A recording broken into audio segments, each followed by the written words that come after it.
nonetheless.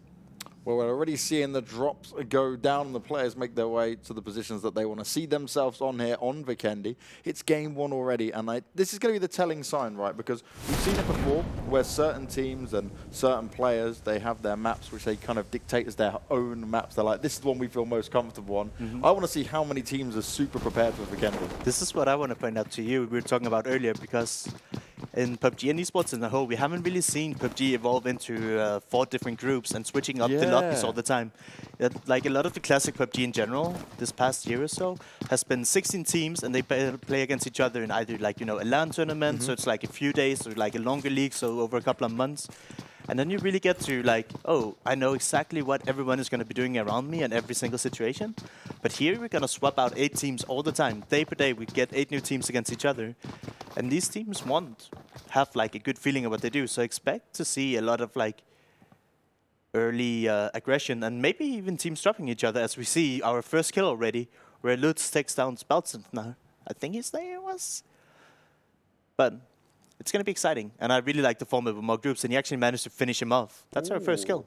An early kill coming in there, and that's the start they certainly want to see. Obviously, that's only 1 point as it be, but that's not ideal for a team where you've just dropped down, you lose a player early on, and then you have to kind of work your way around and say, okay, how do we change up on this? Because being a man disadvantage early on means when you go to take these engagements, you play a little bit differently, right? But that's what I was talking about before, and you're trying to play now. They can't. There's one map of Vikendi, and the next time they'll play Vikendi, it's against another group.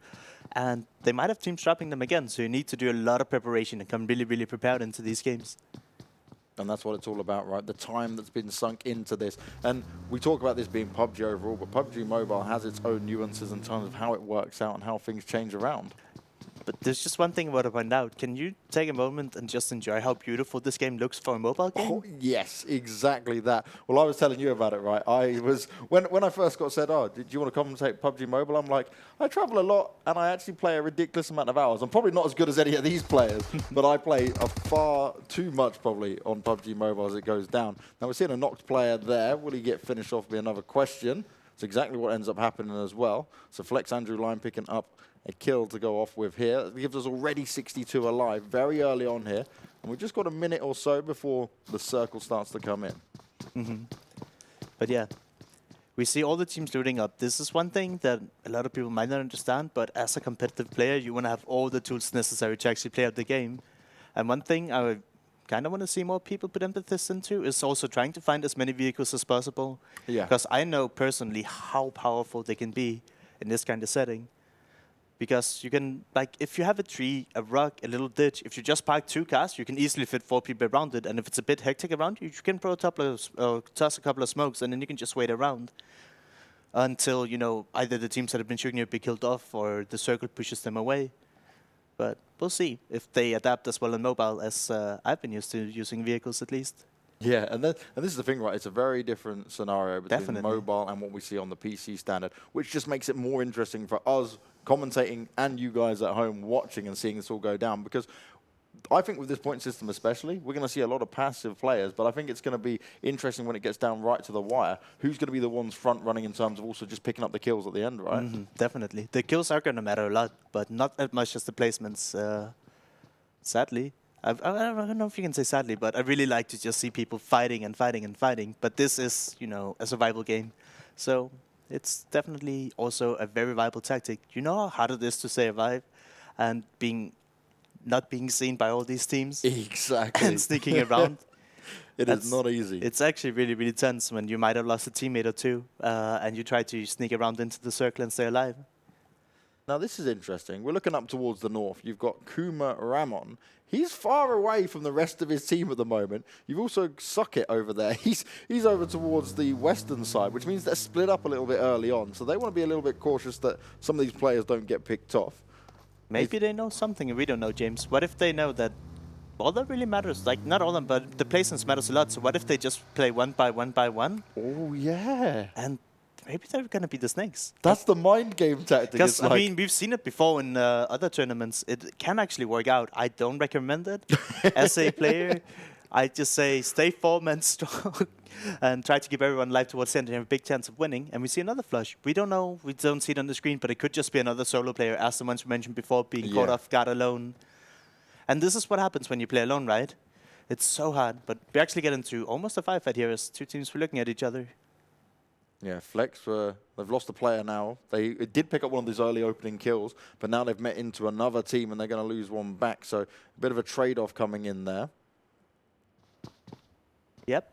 Oh, yeah, and he's still... So, okay, Flex are still fighting for this, but they're going up against FTP, who are going to try and give them a hard time off of it. So it's not so much trading effectively here, because I believe it was FTP that had the full squad down there ready for the fight. Mm-hmm. Oh, they actually managed to get him back up, and they're both resting right now. This is what I like. People sticking next to each other, taking the fights together, so when you get knocked, you have a chance of getting revived, or let's say the Team 4 here gets a knock or two, then they can all rush across together and trade, and keep as many people alive as possible. So FTP got their teammate up. Two of them will now hold the line while he'll go and med himself back up, get himself to full health so he can continue to try and take this fight.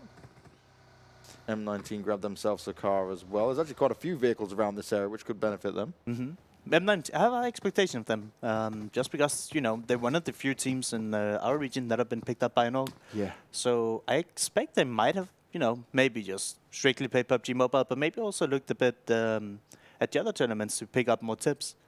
Because one thing I've seen from the regions thus far is a lot of people like to just stay in one vehicle together. Like, we're going to get to A to B, and then we're going to go on foot.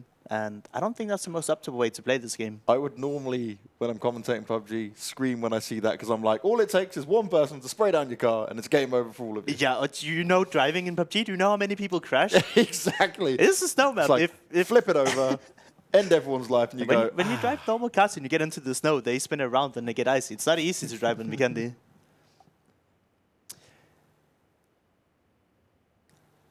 So, a little bit of a slower pace as of now. We saw that fight between FTP and Flex. M19, no one close to him just yet. They're holding off on the edges here. I'm actually surprised. One thing I want to talk about, normally I think I would see more people try to get a more center position already. Yeah. Us to staying on the edge. Ooh. FTP back on it, still fighting with Flex. Now, Flex and FTP, this little battle's been going on for quite a while. Yeah, but Flex, wait, one of the members might just have got knocked across the map, right?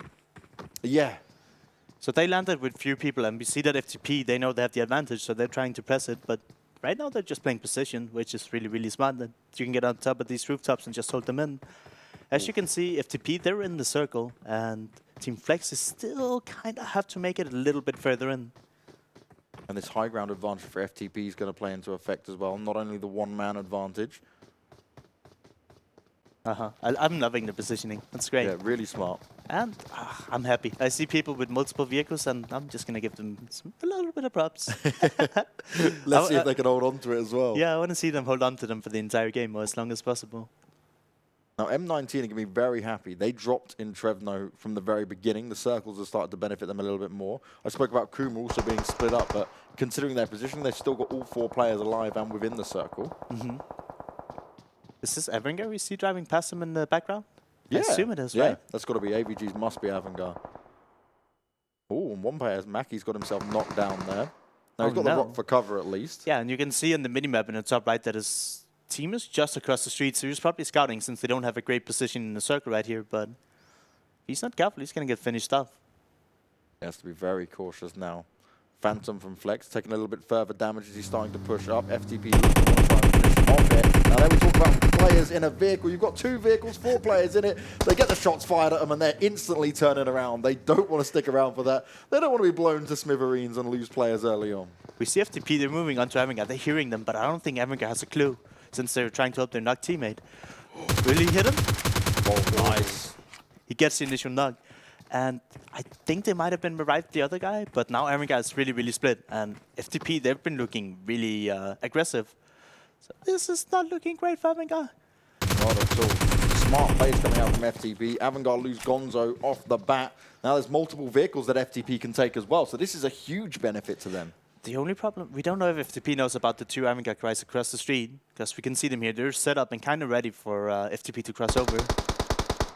Shots already being fired off. Bandit is able to get it done. Finds himself the first knock. Will he be able to get the finish off as well? They've got some cover. He's trying to get himself hidden away, and that's nicely done by Avangard. They've got this hold into a good position here. And FDP, while they did look to start off strong, they are just going to back away out of this. They don't want to stick around for too much longer because they know this is a very risky player. They've got 2 players just left alive, 2 dead, and Avangar certainly had the advantage there. Yeah, but do they? They're stuck in the blue now, and they don't have the vehicles, and they have to move kind of far. So we'll have to see what they can pick up along the way. Epic here is taking shot on to teammate. Nothing really happening. They got found and turned away from the compound. This is what I expect to see a lot. People playing compounds, and the later we go onto the game, I want to see them breach them because they're so powerful to play on this map especially. If you just look at here, look around the compound, everything is just open. Yeah. You do not want to play outside the compound, so you have to fight for them. As you see here, Flex bats him. Ooh, less than ideal, jumps out of the vehicle. And that was actually our first team fully eliminated. Flex has been taken out completely.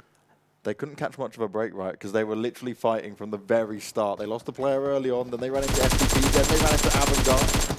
We got BKB here. They're looking to do it onto FTP. And FTP, they're just running constantly into more and more fire. It's not working out for them, and they could be going down ever so soon. So we have 2 knocked already, and Erangel took down one of them. Are they all out? Oh, they're all out. Yeah, 14 teams left now. Okay, so they must have lost another team in somewhere because there were 3 leaving that city down by the water. And I liked FTP. They were playing aggressive, but they stuck around the edge of the circle a little bit too long.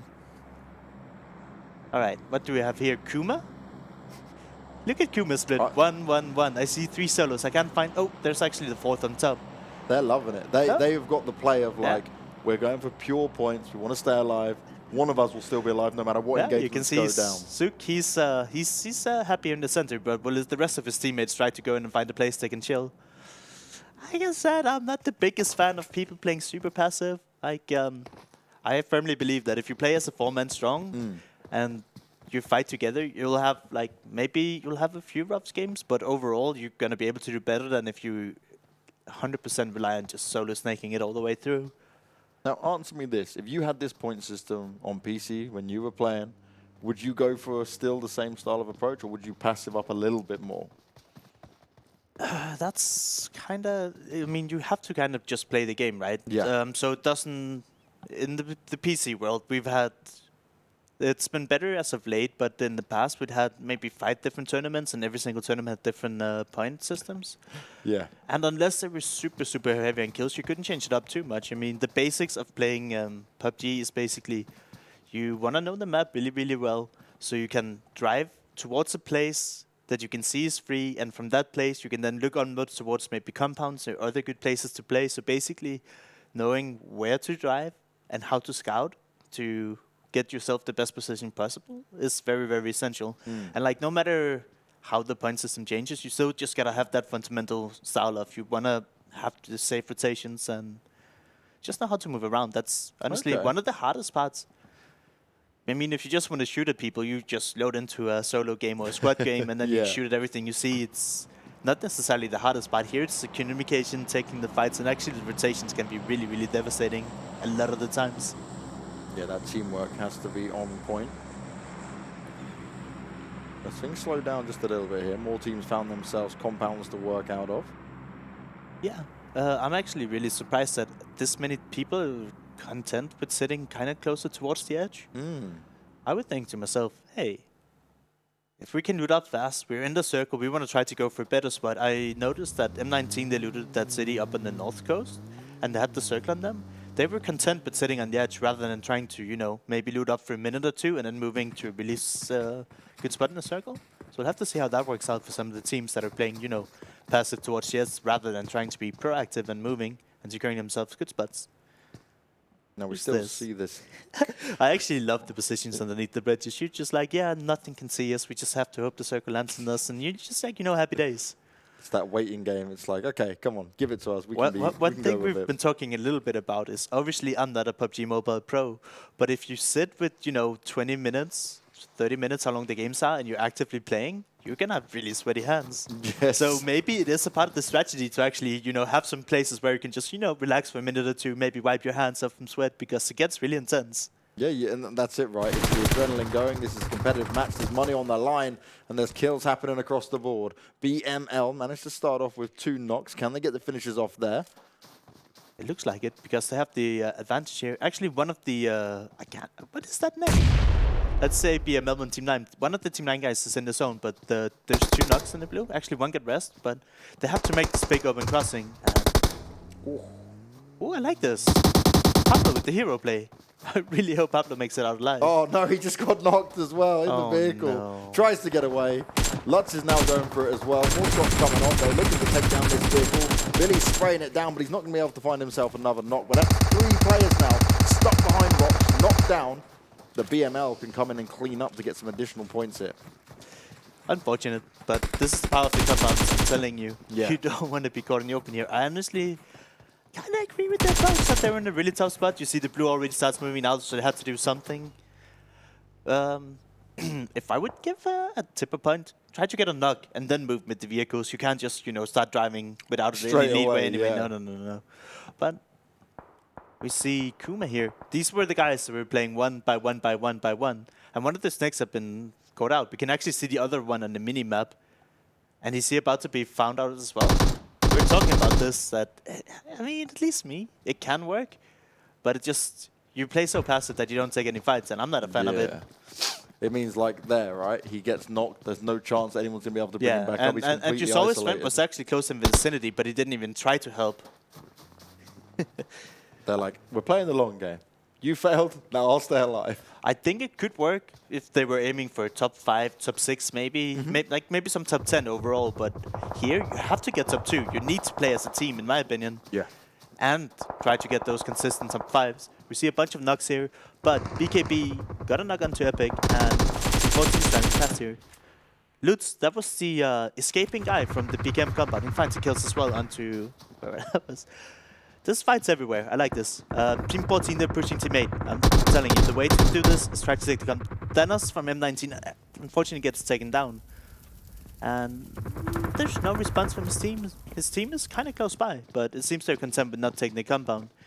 This is actually my favorite landing spot. It's like the Pachinki of Erangel. It's super central. There's always a ton of people. When you land, it's great landscape to fight in. But there's a lot of people now. Thanos will finally get finished off. Ramon from Kuma, he's killed as well. And the Kuma lost us. So that's 3 players now down for Kuma. They've only got 1 player left alive. So despite playing so passively, it's going to be a bit of an awkward start for them. That's what we're talking about. M19 was a team I expected a lot from, and they've been using the vehicles so effectively that it gets blown up now. Yeah. Unfortunately, it gets blown up this early, but you can still make it into the game. The more experience you get, the longer you get to keep these vehicles alive. So we'll have to see how they move on from here. Now they actually have to fight their way out. I don't know. They were trying to kind of push that compound, but then they lost one and got scared off. But unless they get the circle now, they'll actually have to fight their way out. And it goes really... Actually, it goes kind of close to them. I thought M19 was in the top right, then the bottom left. So we only see Epic, who's in the circle right now. M19, they need to crawl their way in a little bit. He actually gets the knock onto Epic, so this could open up the push from M19 to take the best spot in the circle. Now Romania, there you see on the western side, or the eastern side over there, they're starting to move away. So there's 2 teams in compounds right next to each other. They've both split off evenly. They don't want to take the fights of each other just yet. They all have to move into the circle, though. It's only Epic and M19 who was close originally. And how many teams are here? 5 or 6, maybe even 7? They all have to go towards the circle. This is going to be mayhem. Ooh, a lot of damage being done there as well. Romania just spraying down onto them. Despite them being in the vehicles, no knocks coming in just yet. Close range fights going down here as well. We see Pesa get taken down and finished. So Team 5, they're really split up. I want to see people play closer to each other. Will Bat Exile move in on screen alone? We'll see. Oh, screen instantly knocked down there. His teammate does get a trade onto Katoya though. And Champion has to move over towards Eclipse. Oh, heavy damage coming in as well. They're going themselves, getting hit by that blue and sprayed down on. It looks like Biggie's managed to take down the Romanian team here. No, that was not. There was WL.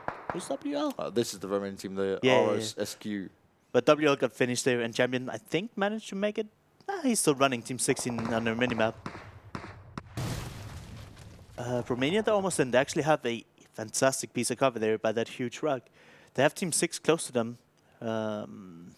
They all have different names. I'm gonna call them Team 6.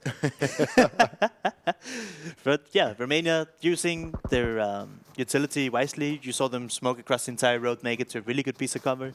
They just have to be aware of the surroundings. BKB, we've been following them. They held down the compound. I believe they were the ones that fought in 19. They might be close to them again and have to fight them a bit to get in here. We see 2 solos here sneaking up in Team Romania. Biggie is trying to stay near the blue. BKB here is fighting Epic. Do we know what happened to M19? They were in this vicinity and they get a knock onto Epic, but I don't know where they've moved to. Romania managed to find the one solo guy in XP. XP gets taken down. That's going to work out really well for them. Romania have kept themselves together as the unit. They pushed themselves forward towards that rock, which gave them the cover they needed. Now they've just got to be aware of what's going on around them. Yep, PML, do you see them sharing here a compound with Team 17? This is something that you kind of have to learn in PUBG. You can't always take as much real estate as you like. Big is here, he's trying to sneak up to Erangel, but the circle updated, and once again, most of the people have to move. Big is just laying down, hugging the ground, hoping for the best. Romania, they're looking to get proactive. They're wondering, should we sweep across the road? How are we gonna get in this? And Erangel is sitting kind of pretty. We don't know how the terrain looks towards them, but Romania, once again, they're smoking the road. They want to cross. I want to see them sweep all the way at the edge of the zone to make sure there's no snakes, such as we see lots here. Yeah. But I don't know if they have the time. It's 10 seconds until the blue starts moving again. It looks like Tudor had to take cover because he got shot at. I don't think he has any idea the Lutz is here. And I don't know if he's going to check that way around. He opts not to. Ooh, sneaky Lutz. We also see Erangel sending it into the zone. And I think they got to a ridge here. And they're using 2 cars as cover. Erangel's in a fantastic spot here. And Romania have to approach them. And Lutz here. Yes, an 8. He's coming up behind Team Romania. And that's crazy. That means now Team Romania are completely pinned down. Lutz actually managed to take him. Nicely done. Erangel just delivering a world of hurt, hiding behind the cars, keeping themselves with some good cover here. Lutz is trying to be sneaky, but it's not going to work out for him too well. I think that's entire Romania. Out, if I'm not mistaken, it looked like it, that the BML or Lutz find the last guy snaking on the side. Yeah, they're not on the server anymore. Lutz is trying to stay alive, but he's picked off by BML's Billy. Now we're down to our last 5 teams. We have Erangel, we have BML, we have Team 17, and... K? K? We can call them K. They're going to just deal with K for now. Alright, we'll call them K. And they're all around this little compound here. And we have Epic as well. Epic were the guys that got the hard shift onto them in the compound. They managed to save their vehicles. So, just going to have to fight first. I mean, BML is sitting pretty. And I kind of like what they're doing where they're not all sitting in the same building and they try to take up a lot of ground. It's very important that you own some space to play and you scare off other teams. Because if you're just sitting in a compound all together, other teams will keep up on you, and then as soon as you try to leave, you'll be boxed in. So I like how BML is trying to be as proactive as they can and try to spread out, and also look for kills. Kill points matters a lot in the end. Yeah, on top of your placement points, they can nicely stack up as Santos finds himself another one. And Knock this time around, can he get the finish off? Now, it shouldn't be too hard for K to keep themselves alive. They have got that compound there to work from. But you've got to be careful of those windows. This is where you start to get picked off by a team like BML, who are very actively looking around for the other teams. Yep, and this is kind of expected late game. We see the cars being used to the fullest, the smoke grenades, and people are just trying to hunker down as best as they can, waiting for the circle, hoping for a miracle. And I believe it's BKB over there that got... BKB and Epic got the better share of the circle here. Erangel is trying to see if they have anything they can hold on to, but I believe they saved 4 cars throughout this game, so they're already going in. I kind of like this, where you leave a few guys behind. Oh no! Matthew tries to make the run, the great escape, but the spray downs come in. As Santos was taking those shots though, he eats some damage back himself, this time from Wenzi from Team Epic. And BML need to be cautious. Everyone starts shooting and then you get shot in the side. It's extremely powerful. Yeah, but that's how it is. You actually see BKB get knocked and finish here. Epic Drum doing the work here. Erangel Scout, he got taken down. This is what I wanted to point out, is it's way too early to move into the zone here if you're Erangel, because there's so many teams behind him in the compound. So if he moves this early, he's just going to be shot from absolutely everywhere. Epic here, they're in a fantastic spot. They're in the zone. They have an amazing cover in form of a USS Rug. And there's still smokes down to cover up the angles. Oh, Erangel. Bandita tries to get one, does find the knock, but then will be taken down. We see DJR just healing in the blue. He's the last guy by the guy. He's trying to see if he can get any placements. They've done one more. One team got eliminated. But will BML be taken out here or BKB before Erangel DJR dies to the blue? He's taking 9 damage a second. Yeah, he doesn't have any more first aids, and it doesn't look like another team is going to get finished up. The rough run, he knows it's over, and that'll be Erangel done for. 3 teams remain. Epic in a great spot. BKB needs to be careful. Big trying to find some tree coverage there. There we go. 4 players alive, and these nades are coming out, all on towards Epic. Oh, and they're all eating the dust. Brilliant from BML there. They're looking to try and secure this. It's BML versus BKB. And I believe it's a 4v2 here, and it's actually 4v1 because Tomato is knocked. And we see BML pushing aggressively. They know they have this. The knock player get finished, and that's all. BML. They waited for the cast to happen, and then they just swooped up and cleaned up. Really clean play by them. And how many kills is that? I mean, it looks like 17. That's a lot of kills. 17 kills and a first place. That is a lot of points to rack up on the opening game. That is the start they would have dreamed for at the beginning there as well. And you saw how it went down. Erangel quite up there on the kills as well. Mainly Bandita having them 8 kills alone, managing to hold strong for it. But overall, you've got to say that that was a very impressive ending there from BML. Just the way they handled it, right? Yeah, definitely. And I think they played it almost to perfection in the sense that they didn't try to do anything crazy. They were the guys that were on top of the hill. They were spreading out, taking control, making sure nobody pushed from the left, nobody pushed from the right. And then they funneled the other guys into each other. Yeah. And then when the other guys were fighting, then they swooped around and cleaned up. So really well played by BML here to finish out the game 1. I think Erangel will be kicking themselves just a little bit, only because they came so close, right? They had 3 players left alive, and you saw Mackie. They obviously made the decision. The call came in. Okay, we're going to go for it. That new circle pops. We want to try and get in there. But he got sprayed down instantly. Yeah. He was the first man to move out, and it was like, ooh, let's light him up like a Christmas tree. He'll be our main target now. And that is where the rough ride started for Erangel. I think you made a mistake in moving a bit too early. Yeah. You can't move straight away. But I'm most happy to see how Erangel did. They're obviously one of the sign teams here, so I have my eyes on them. And they managed to keep 4 vehicles alive, and they did rotations. And when they had to use those vehicles, they actually moved them to cover with the smokes. So that's how you get really far in this game. It's actually, you don't have to be the best at shooting. Shooting helps, but here we see Erangel get picked off guard early on, but they managed to get out of that situation and actually do really, really well. Yeah, they managed to keep themselves going for a long time despite pressure being applied. And we're looking at the highlights here. And it will be a lot of the BML show considering they got 17 kills. And what's crazy, right? They were always getting kills, but it wasn't like we were seeing early on that they had like 2 or 3 kills like really quick. It was just 1 kill here, 1 kill there. They were always engaging, but engaging smart. Definitely. And I mean, if you want to be great at PUBG, you just have to know how to choose your fights, when to take them, and also how to approach them. And this game, BML did everything right, it seems. And what's going to be interesting, right, because this is Vikendi, that's all well and good. But when we move on to our next map, that's going to be, okay, can you keep it going? Or are you just a certain specialist when it comes down to this? We're going to be learning a lot about these teams. Definitely. And like I said, Vikendi could be great for like a new, unexperienced team because all the maybe the most settled teams to have really good tactics for Miramar and Erangel.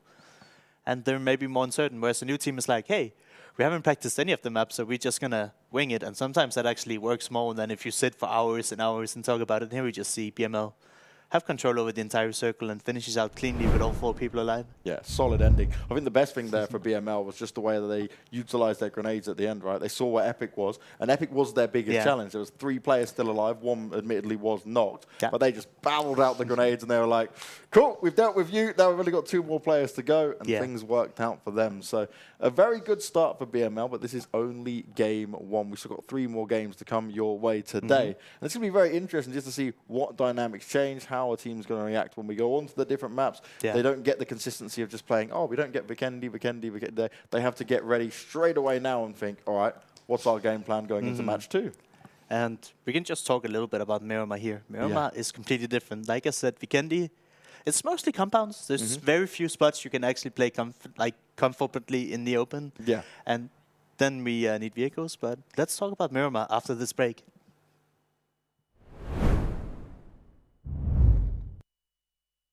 Do you play PUBG Mobile? Maybe you never run out of stamina. Maybe you're always aware of your surroundings. Maybe you're an amazing cook with the pan.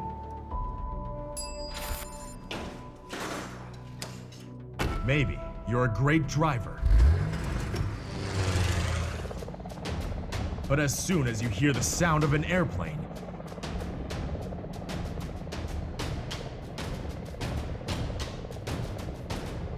you get into the zone. In PUBG Mobile, you all come from different walks in life.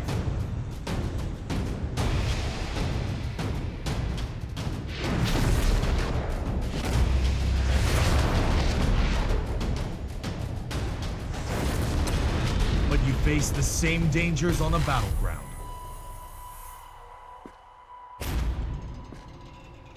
And you become friends. You work together to overcome the obstacles. This is PUBG Mobile. There's a number one in all of us. Welcome to the PUBG Mobile first anniversary party.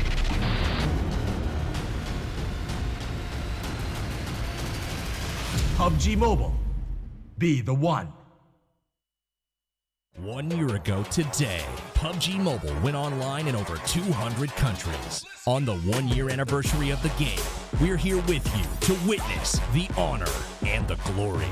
The anniversary Royale Pass will go live as scheduled with the usual variety of rewards and a load of anniversary exclusive items, such as the brilliant anniversary outfit, the retro anniversary set, and the L&Q Chicken M762 finish. Don't miss out. PUBG Mobile, be the one. UC spent in Royale Pass will be fully refunded as your Royale Pass ranks up so you can buy next season's pass. Royale Pass, you deserve it. Royale Pass Season 6 is here. This season's theme is 1 year anniversary of PUBG Mobile with lots of rare items. We've also added lots of more realistic and hardcore items to your Royale Pass rewards. Turn yourself into an elite soldier. UC spent in Royale Pass will be fully refunded as your Royale Pass ranks up so you can buy next season's pass. Royale Pass. Ha! Gotcha. Royale Pass. You deserve it. Hi. Hey, buddy. Yo, Mike, are you ready? Wait. Should I go with the UMP9 or UC? Sun's out, guns out. Gear up for summer. You ready? Okay. Well, Ready? Sorry. I'm late. Any plans for fall break? happy graduation! You made it, bro. So proud of you. Sorry I'm late. What a day. I hear ya. Get Come this. on! Hey, Watch out! Take this! that's Hey! a real battleground. Are you ready?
Do you play PUBG Mobile?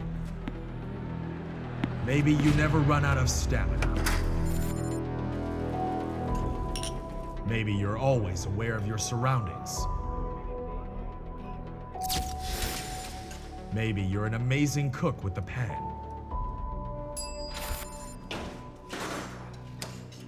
Maybe you're a great driver. But as soon as you hear the sound of an airplane,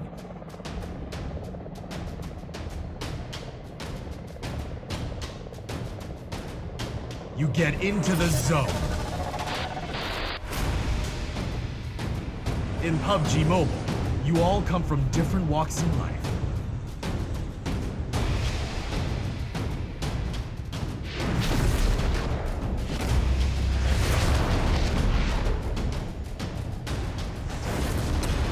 But you face the same dangers on the battleground.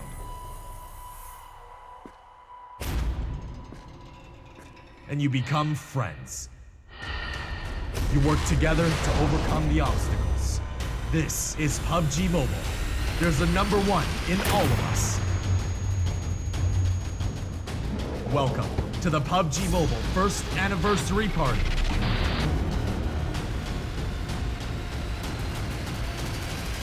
PUBG Mobile. Be the one.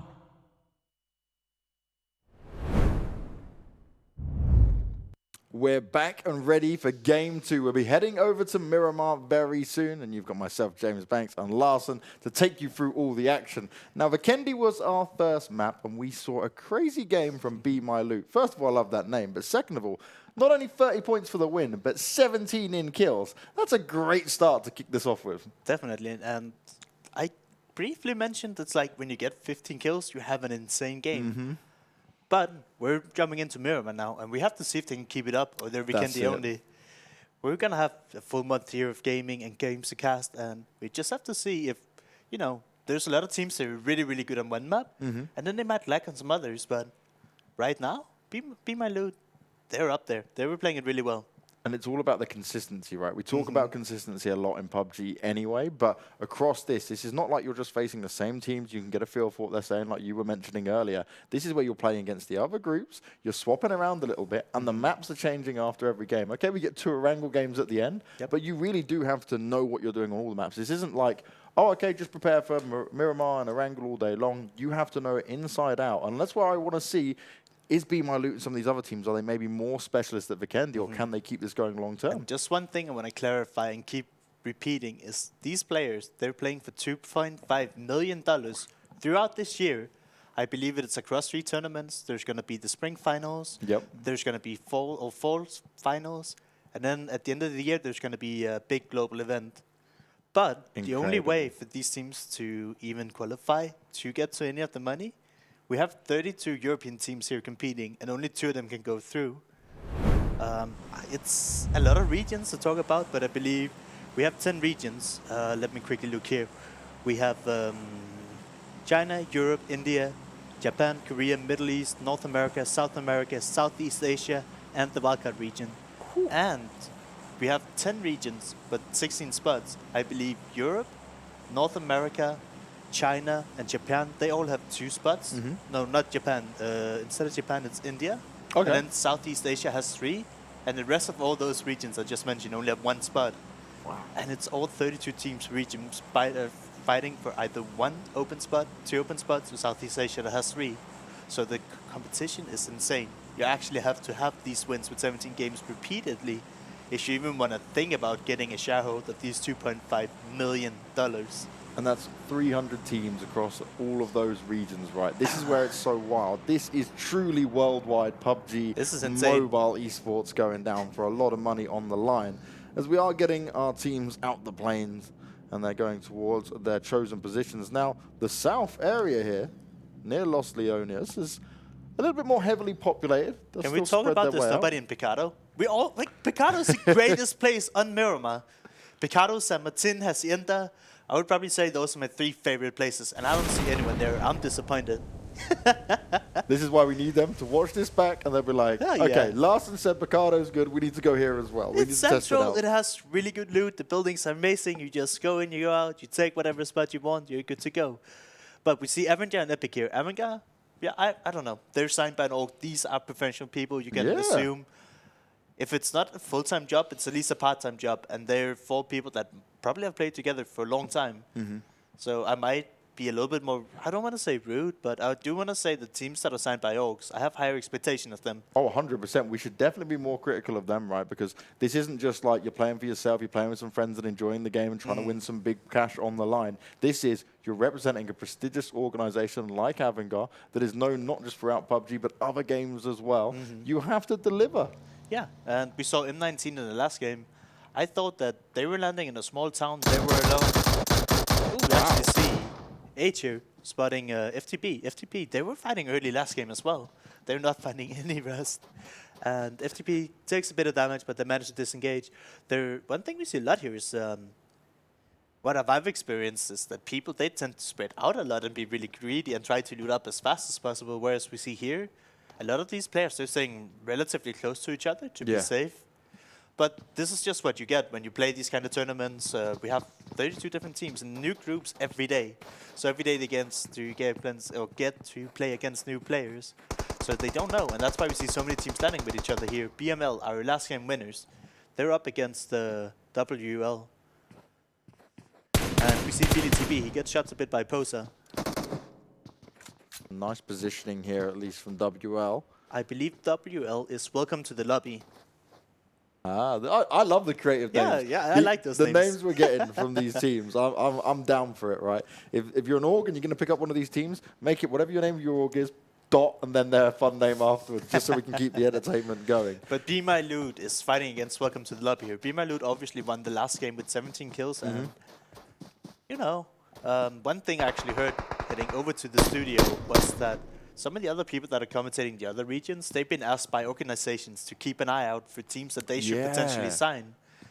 So now when BML has set the standard high, I'm going to keep having higher expectations of them. Billy B taking some pop shots back towards Posa. But another thing I want to point out here. Okay, I was just waiting to see something happen because fighting this early on is not very beneficial to anyone here. No, it's dangerous for both sides, right? Because you're literally fighting for nothing because we don't know if they're actually in the same group, so they're gonna play against in all the other days. But normally, when you fight in the early game, you don't fight for position to the circle. We know these guys, they're far up north. The circle were kind of central to the south. So even if they manage to kill a few of each other here, they still have miles to go to the circle. And I don't think personally it's worth fighting a lot unless it's for a good spot in the zone. So seeing both these teams like sacrifice this much loot to try and get a kill or 2 extra is, when I'm an in-game lead, I would say this definitely doesn't look like it's worth it. And we can see here Carla, he has 2 bandages and a UMP and a helmet. It doesn't look like he has a vest. He has a level 1 backpack. It's not the start that Be My Loot wanted to if they want to keep up this rampage that they've been on. no, not at all, and especially for Be My Loot. Shotgun and UMP, no vest, 2 bandies. Yeah, that's not what you want to see here. and this is the how much time are these 2 teams going to try and battle this out, right? Because any mistake made early on here is going to be a real punishment for them going throughout the rest of the game. So it's a little of the waiting game coming out here. But BKB, we spoke about them before, the Buzz Kill Bros. They had a good placement. They currently sat in 2nd place after game 1. They're already starting off with a couple of shots coming out towards OMG. And they get a kill as well to come away with it. OMG's full team name is OMGG. Not to sound as much as the Chinese organization, but we see Doctor here taking down Taprega, and he gets finished out. BKB, they're doing it well. They're playing all together. You can see OMGG's teammates, they're on top of the hill, they're far away, and they actually didn't send in any backup. We can only see them on the background here in the spectator map, but if you look at the minimap, they actually wasn't close. And as I mentioned, and we were talking about, it's not worth fighting for this early. So Be My Loot realized, and Welcome to the Lobby, it's like, hey, we should probably, the blue is starting to move, we have to get really far to get in the zone. We barely have any loot, we're going to disengage, and it doesn't look like Be My Loot has any vehicles. We don't know the situation for Welcome to the Lobby, but so far, at least Welcome to the Lobby is getting some loot, but Be My Loot at least had a heck of a first game, because this is really rough when you get into these kind of situations. And this will continuously happen when there's this many teams, this many groups. Yep. You don't always know what to expect from the other teams. Just to point out as well, right?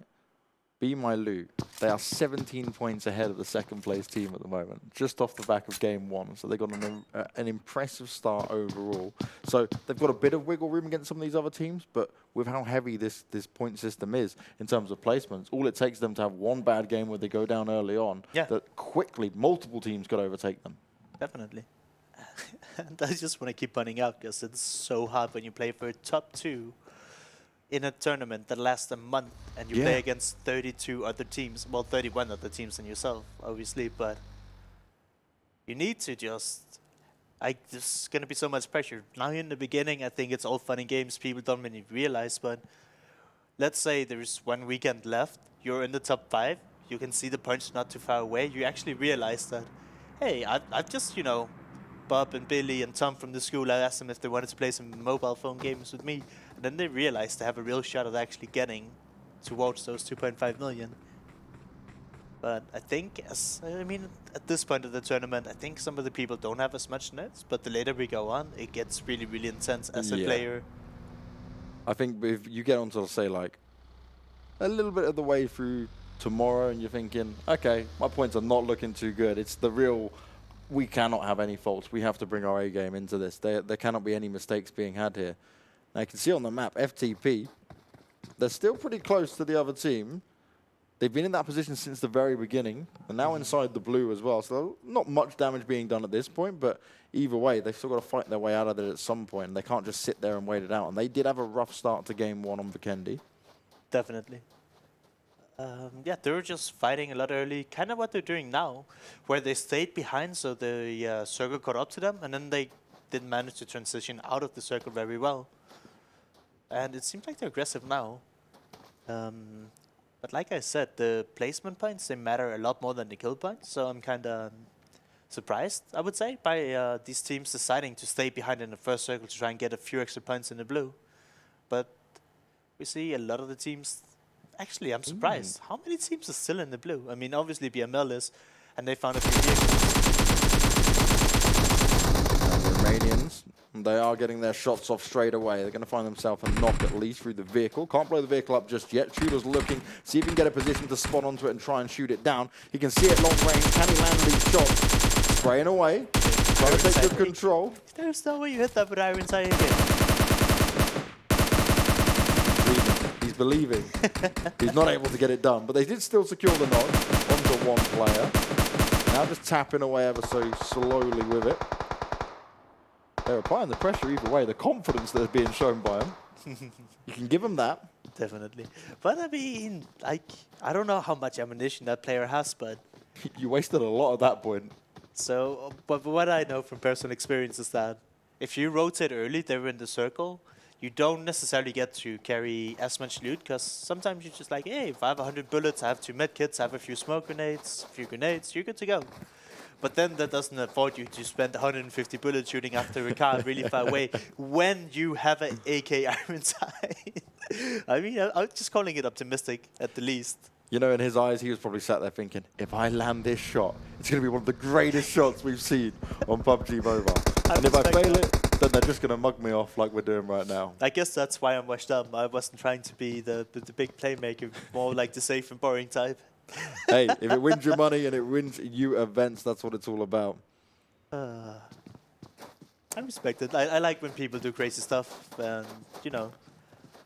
The trick plays that come in.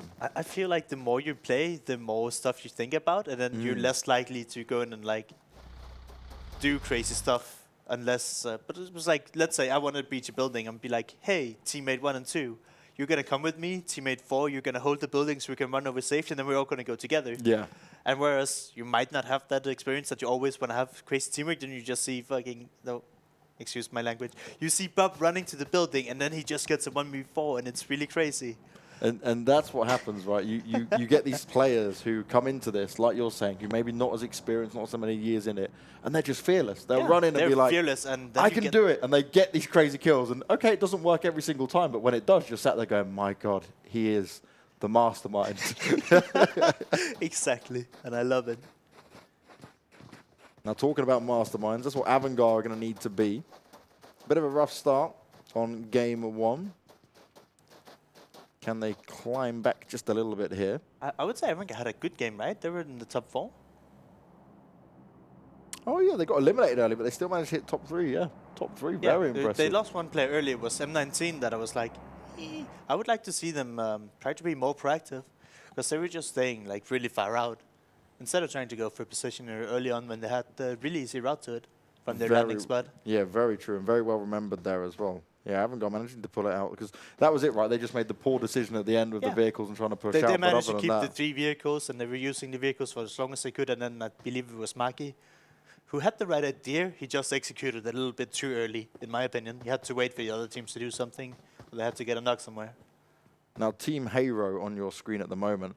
Lutz was the solo player left alive on Vikendi last time around, and he managed to get them some serious points. He got 6th place, right? Yeah, 6th there, and they're currently sat in 6th place with 14 points. Only 2 kill points coming in there. So Lutz staying alive, trying to be sneaky, waiting for some of the other teams going around him, help them secure an early kind of lead, obviously above some of the other teams. And that's what's really important to do, right? Now, if you keep saying if you have 4 people alive, you can make it really, really far.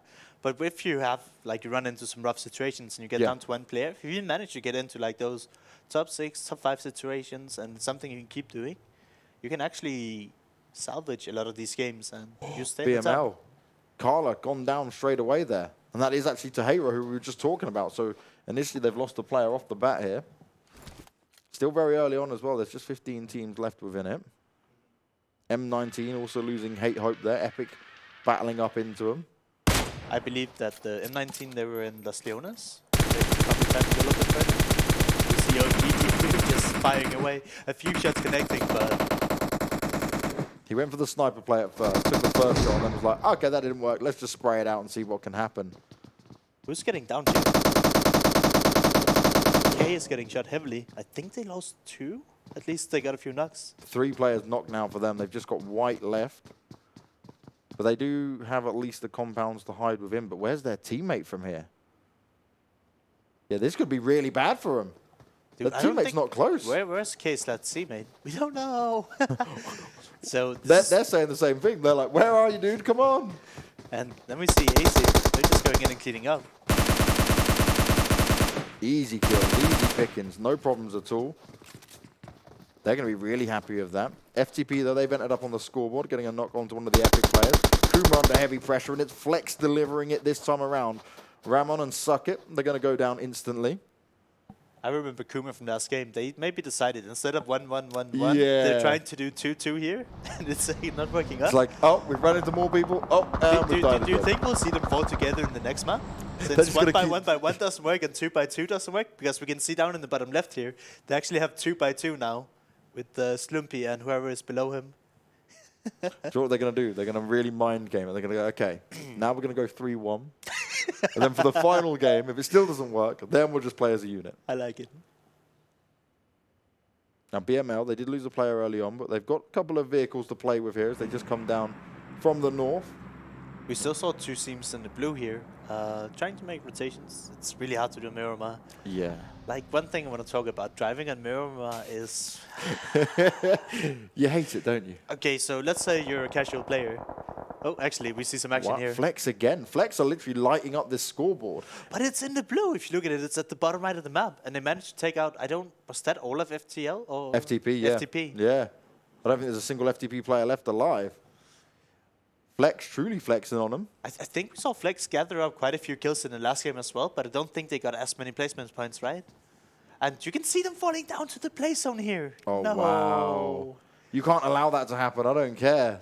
They Especially stayed in this the blue early for on. too long, yeah. It's only phase 4. It's not acceptable. No, but this is like a lot of these teams are putting emphasis on fighting early, whereas I don't think the point system is rewarding enough for you to focus on fighting in the first circle or the second circle, unless it's for a good position in the zone, so you don't end up dying in the blue zone. Like, was that the entire team? We're down to 14 teams. I believe the entirety of Flex just got eliminated by the play zone.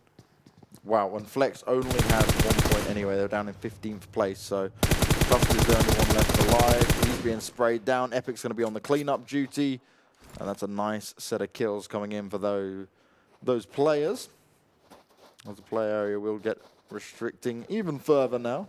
You do not want to be in the blue as we move on further down into the phases where more damage will start to tick away at you. It's quiet now. We're gonna have to get a new circle, and we've been seeing crazy hardships on all these circles here. So I believe when this blue closes in, we're in for a hard time, especially because what I was trying to point out earlier is it's so hard to rotate. As we see Kuma here, our duo team or solo team actually getting caught off guard on a rotation here. I don't think they were using any vehicles from Team Kuma and running in the wrong place. You know, he was running an open field right next to Big Hill. He's destined to get killed and picked off. You're basically putting a target on your back at that point, which is why they only have one player left alive. So ASE earlier take out the majority of Team K. BKB have just run straight into Hero. How many did they lose? Was it 1 or 2? Wait, Two. Hero's getting turned on here, and BKB is actually turning it around. Wow. Where is this battle going down? It's so back and forth. BKB, Buzzkill Bros, they're looking to put the hurt onto everyone that's come their way. They were just trying to run away from Kuma. They obviously clearly ran into another team and then had a bit of a back and forth battle here. Now this is an interesting stack up. Yeah. But who do you think has the upper hand here? The guys at the top or the guys at the bottom? Because it depends they're if in the the guys at the circle for bottom now, push up. but they're in the circle for now, but probably in the next circle they'll have to move out. So who would you rather be? Would you be in the top or at the bottom? Okay, this is the BKB bit that we just missed, so I'll come back to what you were just saying there, Larson, as we'll look to see what happened. So They're BKB, looting. yeah, the dead bodies. Okay, they killed some people and now they're scavenging the loot, but they...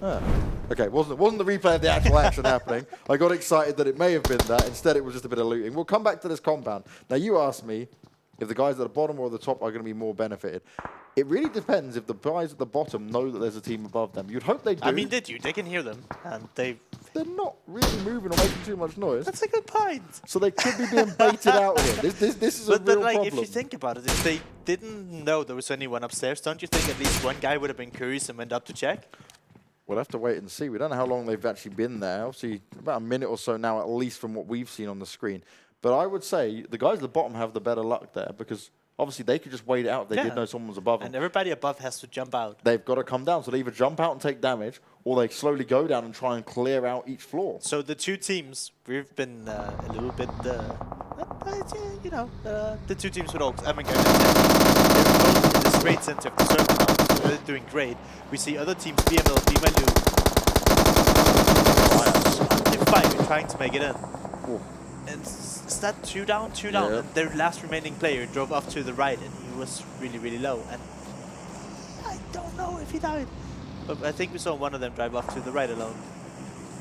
So many kills lining up the scoreboard as of now. 32 players left alive, but 11 teams. So there's going to be a fair few players with just one hope, one dream. Can they stay up on it? BKB back under fire. Erangel this time away, trying to tap away at these players. We've got quite a lot of opportunity to get covered up and hidden there. Erangel will finally finish them off. Spraying them around, it's DGR trying to get the damage done here. So BML has one alive, but he didn't make it into the circle. And BKB is also down to one last guy standing. And these were our top 2 finishes from our previous game.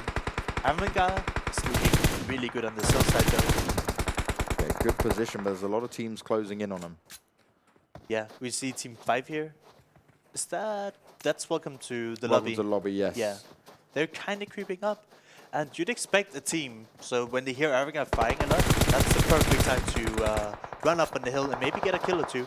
You also see BMLU, the last remaining guy standing for the team, is trying to sneak in, but he's just not in the zone. He has to get past Maki and then the rest of Erangel who want to make it in. Maki well aware of what's going on as well. Wants to be a little bit cautious and say, okay.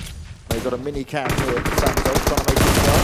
Pulls out his weapon, starts spraying the floor because he wasn't ready for that attack to come towards him. And he'll go down. And that means our winners of game 1 are eliminated. 10 teams remain. And Erangel, they're certainly looking to step it up a notch on game 2. Yeah, and I'm happy to see it. They're playing it really well, taking control of the hill. Now we just have to see, are they aware of welcome to the lobby coming in here? I know that Dida's juicy airdrop. Crazy third party. And Maggie takes down the last guy of BKB, so that's 1 and 2 from game 1 out already. 2 Erangel. And Erangel, they came on 3rd place, right? So they're obviously really, really excited about taking out the competition this early. Bandits definitely heard what's going on around him. Going to be very cautious, at least for now, waiting it out. The Kuma we've been talking about, their last snake got taken out. I believe they got 9th place. So their splits is not really working yet. We don't know what they're going to do as a full force, if we'll ever see that. But maybe we get to see them do a 3-1 split next game. Maybe your tactic games is what they need. The 3-1, which means we've got a unit that can fight and get some kills. And if all goes wrong, we've got one player to get the points if required. We actually done in a tournament where we did a 3-1 split, and then I was the lone guy, and I managed to finish out the game. That was quite interesting. You feel good after that, right? You're Yeah. like, I did it. I was like, hey team, there's no way I can team up with you. Just play with you and I do my own thing here. Oh, Gonzo, okay. He's gone down there. So welcome to the lobby. Have started to approach onto Avangar. Can they hold off here? Avangar getting attacked by both teams as well because OMGG's there as well. Baltazar making his way up, pushing forward. Got a teammate close by to him. But this is where the circle's got smaller. Everything gets a little bit more chaotic. With 8 teams remaining, there's a lot of space to fight for, which is going to make it very hard for all these teams trying to contend for these spots. One thing I want to point out that I'm a little bit disappointed with. Both OGG and Welcome to the Lobby saw America have 2 knock people, but they don't push onto it. So America, they're getting the best sweep and they're turning onto Welcome to the Lobby. Oh! Mackie tries to hold on there, but pressure comes up towards him. Gonzo's been eliminated as well. Is that all? America out? 7 teams remaining. Is that Avangar done for? Wait to see. M19 putting the hurt on now, though. They're starting to kick up a little bit here. M19 is fighting Team Romania here, I believe it is. And are they down to just Thanos? M19 is not holding onto this warehouse very well. And Thanos is getting 3rd party right now. Shot from all sides. He will then be eliminated. M19 out in 7th. 6 teams remain. Romania just with 2 players alive by the looks of it. Respectable. Holding on to 4 people for this long and then staying alive for 1 more circle towards the station stages. It's circle 6, I believe, right now. I mean, it's not ideal, but managing to have 4 alive and then breach a compound and still have 2 alive after that feels really good. And we're probably guaranteed like a top 5 position now for Romania. Now look who's being sneaky again. Still Lux over there. No one firing in on him. He's just looking for cover and trying to stay up. Poser taking shots through the smoke, seeing if he can make any connect. Romania's pushing out to Team Ace here. Oh no, he didn't check it. His teammate's there luckily to help out, but is this going to be a little bit of a 1v1 battle now? Mystery well away with the player nearby. Lutz actually finishes on Hopa. And Lutz is our solo guy. He has to move. His position is going to be known. He has to be able to fight this out. 2 interesting and very different style battles going on here. Mystery cannot push into this. He's outnumbered. He needs a little bit of help from elsewhere. Lutz heard what's going on, and he's like, okay, I can come into the fray. They might help each other out unintentionally. Yeah, and you can always make the... Wait, did the Lutz get finished? I believe he did. Oh, he got knocked And we're down down. to 4 teams left, with only 10 people alive. So that can't be very healthy teams in the terms of numbers. I believe we see 2 duos. And Team 7 down at the bottom, they're the one that's looking the strongest. And Team 5, who is that? That's Welcome to the Lobby, I believe. So Team 7 and Team 5 are looking very healthy, whereas Romania and Ace, they're down to 1 and 2. So we have Epic. Epic, they've been playing really well, I think. They're just staying together, taking the fights. And they've managed to stay alive with all 4 people here. And if Epic got a win here, they were in 4th place before this game started. We've seen them up on that kills. Getting it done across the board. Mystery, really nice position. He jumps up. How's he get away with the first kill? Looking for the second. Champion's there, but he can't get it done. Champion manages to save the day, but he will die out regardless. He's then finished off by Epic, who hear what's going on. And Welcome to the Lobby. They're now battling it out. I really like Welcome to the Lobby's position here. They have a bridge they can work with, but it's going to be really hard where the next circle goes, because they don't have a lot to space to move on, the both of them, once this closes in. So will Welcome to the Lobby have enough of bridge to work with, or does Epic just have to run into the open here? Leader there for Epic. He needs some meds. He needs to get himself healed up. Yeah. Welcome to the Lobby. Have got 3 players alive, and they've relatively got some good health to play with. Welcome to the Lobby was the guys who was fighting PML earlier on in this game, and they had nothing to begin with, but they've been managed to stay alive. They have 5 kills now. Hopefully they could scam some stuff off America. Eclipse as a Groza. This is looking really good for Welcome to the Lobby, if they can stay in the circle long enough. Grenades going out, trying to force players out of position. Tron is in a very nice spot here. He's just scouting around, looking at what's going on around him. And at least it means that if Welcome to the Lobby want to push in against his teammates, he can provide that cover fire. That's really tough, though. I think this is going to be a waiting game. And then who's going to have to move first? Like, who's going to have to leave their hard cover? By the looks of it, it's going to be... It's going to be so close. Yeah, I think it's Epic who are just on the rough side of it. Wait, didn't Epic just get the zone here? I think I saw them just get the zone, so I think Welcome to the Lobby actually have to run into Epic here. That's so close. Like even though Epic has the zone here, there's no cover if they have to leave the warehouse. So even though the circle's close to them, we don't actually know who have to move first. 25 seconds, and I guess we'll see. This is gonna come down to the wire, James. Are they aware that Tron's in that position?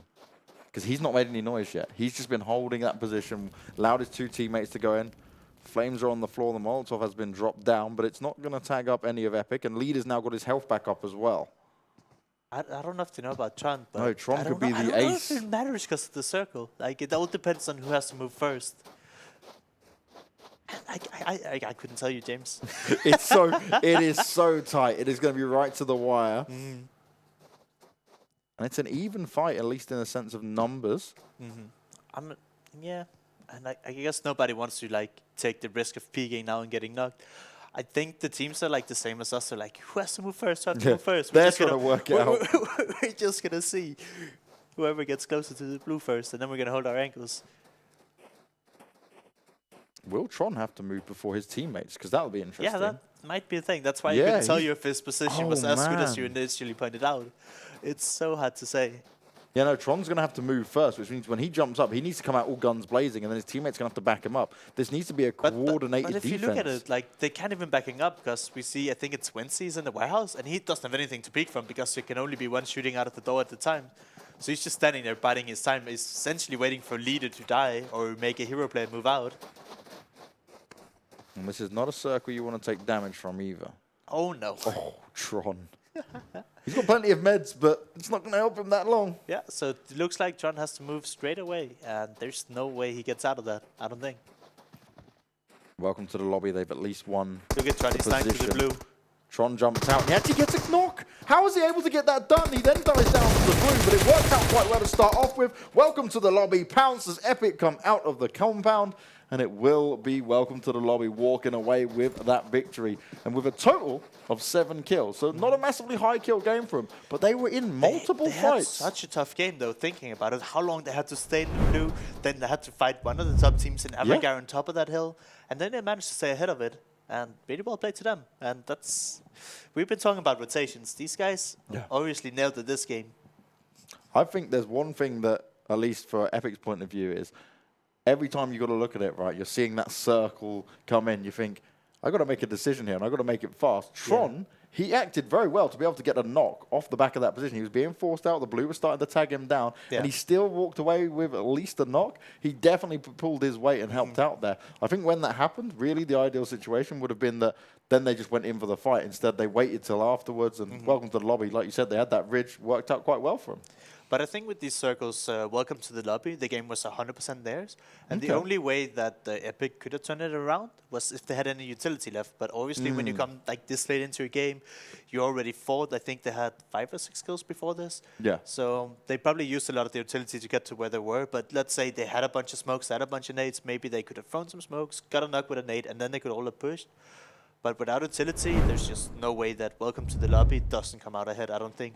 Unless you see some insane shots that are unhuman. And you got Buzzkill Bros here. They start up with a good push onto the OMGG team.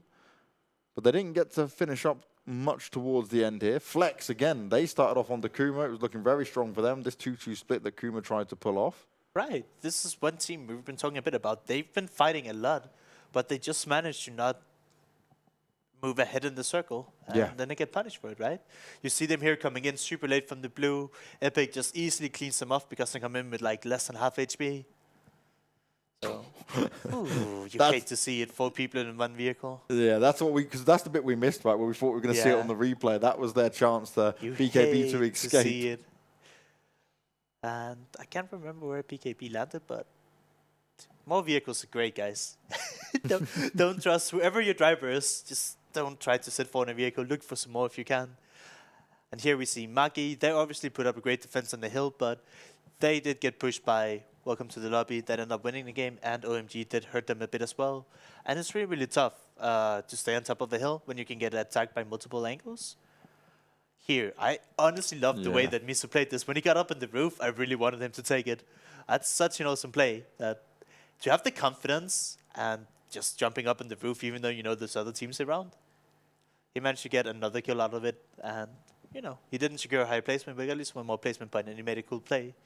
And here, you can just see how easy it is. Like, they're not breaking a sweat. They know they have this all along. It came straight out to him. Now, there's one thing there that you spoke about Miso, right, and how he jumped over there, the quick decision-making that came into it. That overall is a risk versus reward, right? He made the jump anyway, and it worked out for him. He managed to then get the kill, and then went in for the second one, and it was so close. But it takes a lot of skill to be able to make that jump alone, right? And under pressure, you've got the circle coming in on you. Especially under pressure is what I want to say. When you're in a public game, you're not playing for $2.5 million.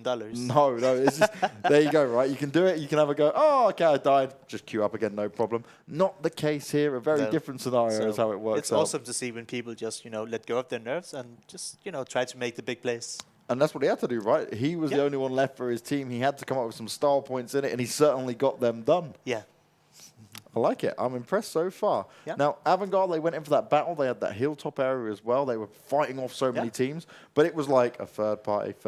Like, everyone came in to finish them off. That's honestly my biggest problem with Miramar as well, is choosing or, like, taking the right decisions when to take fights. Because it's really teasing to just shoot at everything all the time, right? But if you do that, you will get third-partied. So I think the hardest part about Miramar is actually learning when you can fight people and when you need to say, I know our team is really aggressive, we like to shoot at stuff, but we need to actually relax a bit. So do you think in that kind of scenario, right, some of these teams need to think, is it maybe time I back away? Maybe I don't need to go for it? Is that what we're kind of looking at? I'm just trying to say on Miramar, it's really, really hard to decide the right time to actually take fights. Just because of the third-party potential. There's so many ridges and hills, and when you want to shoot the stuff, you usually have to go out of your cover and then look like down from the hill, so you expose yourself from all the other angles, if that makes sense. And that's what makes it so hard to actually play Miramar and choose the right fights. And that's why we saw that happen to Avantgarde. They got completely but bested they on managed it. to get like top 10-ish with like 5 or 6 kills, so they did something, but it's just they became the target, the #1 target on the very top. But that's the thing, right? You do become the target, and we'll just have to see if people adapt to it, or we'll see more teams get maybe punished for being a little bit too aggressive earlier on in the Miramar games. Now, Be My Loot, right? We spoke about them. They get the first game win. We see what they can do here on Miramar. And it wasn't very much like they played terrible, but it was just they got picked off early. Right? Yeah, they didn't really have a chance to get anything done. And then they were sat there thinking, well, okay, now we have to try and get out of this. And they'd already lost one player. Then they were getting sprayed down. It could have been a completely different game for them if they actually had a city alone to begin with, because we saw them leaving, all of them with absolutely no gear. That's sometimes just the way it goes. And what's going to happen next is we're going to go to a break. But when we come back, Game 3 will be coming your way. And we're moving to Erangel next. Maybe we'll see a big change come into play on how these teams do it. You'll find out after the break.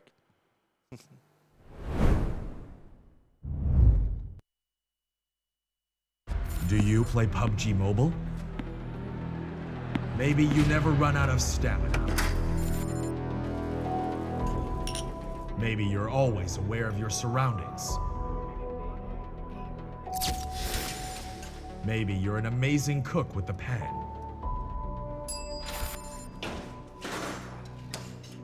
Maybe you're a great driver.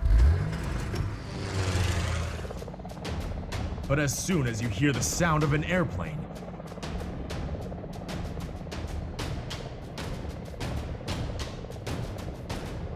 you get into the zone. In PUBG Mobile, you all come from different walks in life.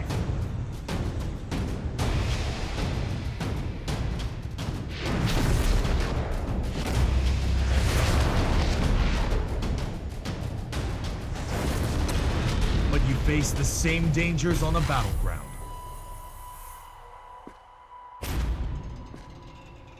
And you become friends.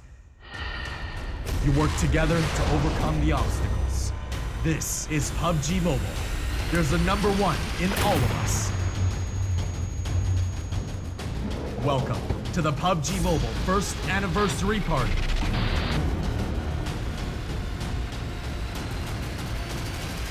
PUBG Mobile, be the one.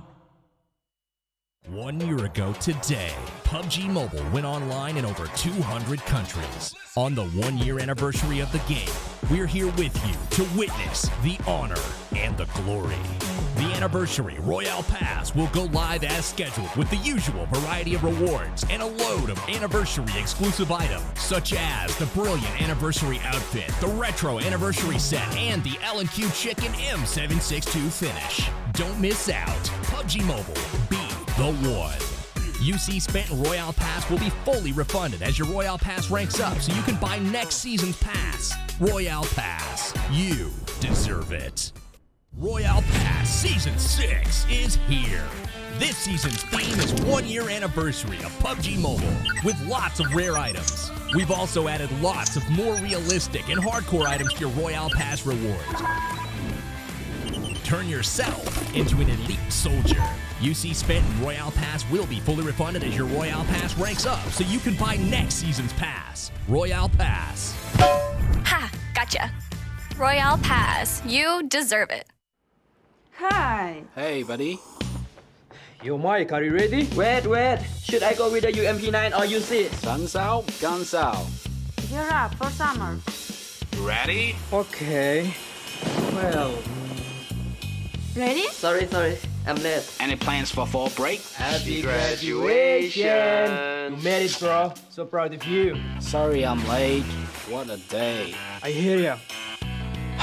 Get this. On. Hey, Watch out! Take this! that's some real battleground. Are you ready?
We're already on to our third match of day one here at the PUBG Mobile Club Open 2019. As always, you've got myself, Banks, and Larson to take you through all the action. And we go to Erangel, which means, we'd like to say it means that we know what's going to happen. But when it comes to the mobile side of things, some of these players do things very differently, right? We see different splits, we see different ways they approach it. Obviously, we speak about the point system and how much that impacts how it all goes down as well. Yeah. So I think for both of us here, we can take as much knowledge as we want from what we know in traditional PUBG on PC, and we throw it out the window, and we say, we'll wait till week one's underway, and we go, okay, now we start to get things that are constant patterns. That is true, but one thing I do want to kind of point out that we talked about a little bit earlier is Erangel is a map that's been out the longest. Everybody has played it the most, and I feel like every single player that plays PUBG, that might be a stretch, but I feel like they're the most confident on Erangel. And one thing that I personally like the most about Erangel is, let's take Vikendi.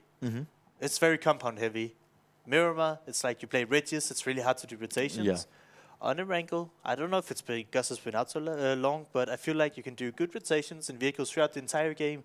There's good compounds and there's good terrain to play. So it's kind of like a hybrid of Miramar and Vikendi, whereas Vikendi is like really compound heavy, and Miramar is like there's a lot of ridges and stuff that you can play especially. I feel like Erangel is just a good mix in between, and it's really balanced because you can do really good rotations in vehicles, which you can on Vikendi, but on Miramar, because of the terrain, you can't really drive so much.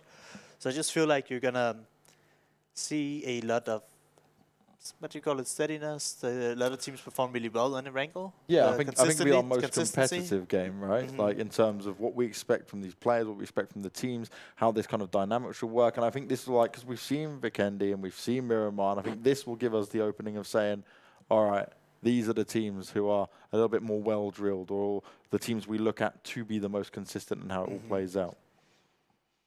To your point, though, that doesn't... You have to be good at all maps, sadly, though, if you want to make it all the way. Yeah. This is it, right? This is not where you just go, oh, it's Erangel and Miramar only.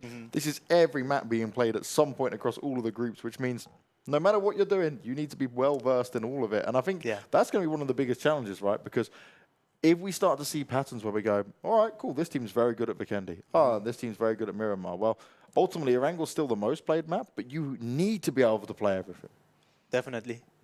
And usually, like, in all the tournaments I've seen, there's more than 2 spots. And there's a little bit more leeway, so you could say one team is really good on one map. Then maybe that can carry them through. But when you're fighting for 2 positions, you need to be really, really, really well-rounded. And thus far, I think Erangel, I want to say, has been the most consistent in the first 2 games. Definitely in terms of placements, and if they can step it up on Erangel, they might be my favorite so far. But it's 2 games that we haven't seen Erangel. And it's only 16 out of 32 teams in all of Europe that are competing for these 2 spots. So it's a bit of a stretch. But I'm just saying, in these 2 games, they've shown a lot of promise, right? And they kind of been demonstrating a lot of the basics to just do all right. And be consistent. And consistency is very, very important when you play this many games. And this is the thing, right? The point that I really need to highlight here for everyone at home is 32 teams whittled down to just 2 that will make it all the way. That is a lot of games to be played. That's when you say make it all the way, what are they making their way towards? They get all the way to the at least finals to fight against all the other regions. That's all they're going to have. So they've got this whole road ahead of them for and they're fighting for $2.5 million throughout this year. The big bucks. I just wanted to point out the money. I mean, who cares about the finals when you can, you know, enjoy winning the finals? That's where you want to be, right? That's where you want to be. Now, for you, I bet you would have loved that when you were a player to be like, yep, I'm competing for 2.5 million. That would be heaven. Yeah, I mean, I think the highest tournament we competed for was 2 million, and that went all right for us, so I can't complain. But definitely, when you play those kind of tournaments, you don't even think about the money. You're just like, I'm playing video games. The hardest part is, like, honestly, the way I want to compare these tournaments to. So when you're playing a qualifier, it's like preparing for your exams. You're super duper nervous, and it's probably the worst time of your life in the sense that you're really nervous and you have to put in a lot of work. When you then get to the big tournament, it's like the after party. You're just having fun. Obviously, you're playing for big money, but you don't have the nerves. You're at the tournament, and now you just have to do your best. Yeah. Whereas I feel like the qualifiers is just super nerve-wracking, and I don't know how to explain it. That like when you go to school, it's like the tough exam coming up, and if you don't pass this, you're just, oh no. So close, yet so far. That kind of moment. Now we will see all the teams get to their positions. Interestingly enough, no one's going up north, so that leaves Severny, Stalber, Kameski, Zaki, all kind of open at least for now. Will we get a military team as well? It's look kind of rough in this airplane, but Be My Loot, our winners from game 1, they have Vikendi, and look what they also got. They have the center zone here. I like this. I was pointing out that there's nobody landing Picado, and that made me sad. Now, just to give you an update on actually where the standings are after game 2. Be My Loot still in first place. They only just, though, 52 points. Epic coming up in second with 48 points.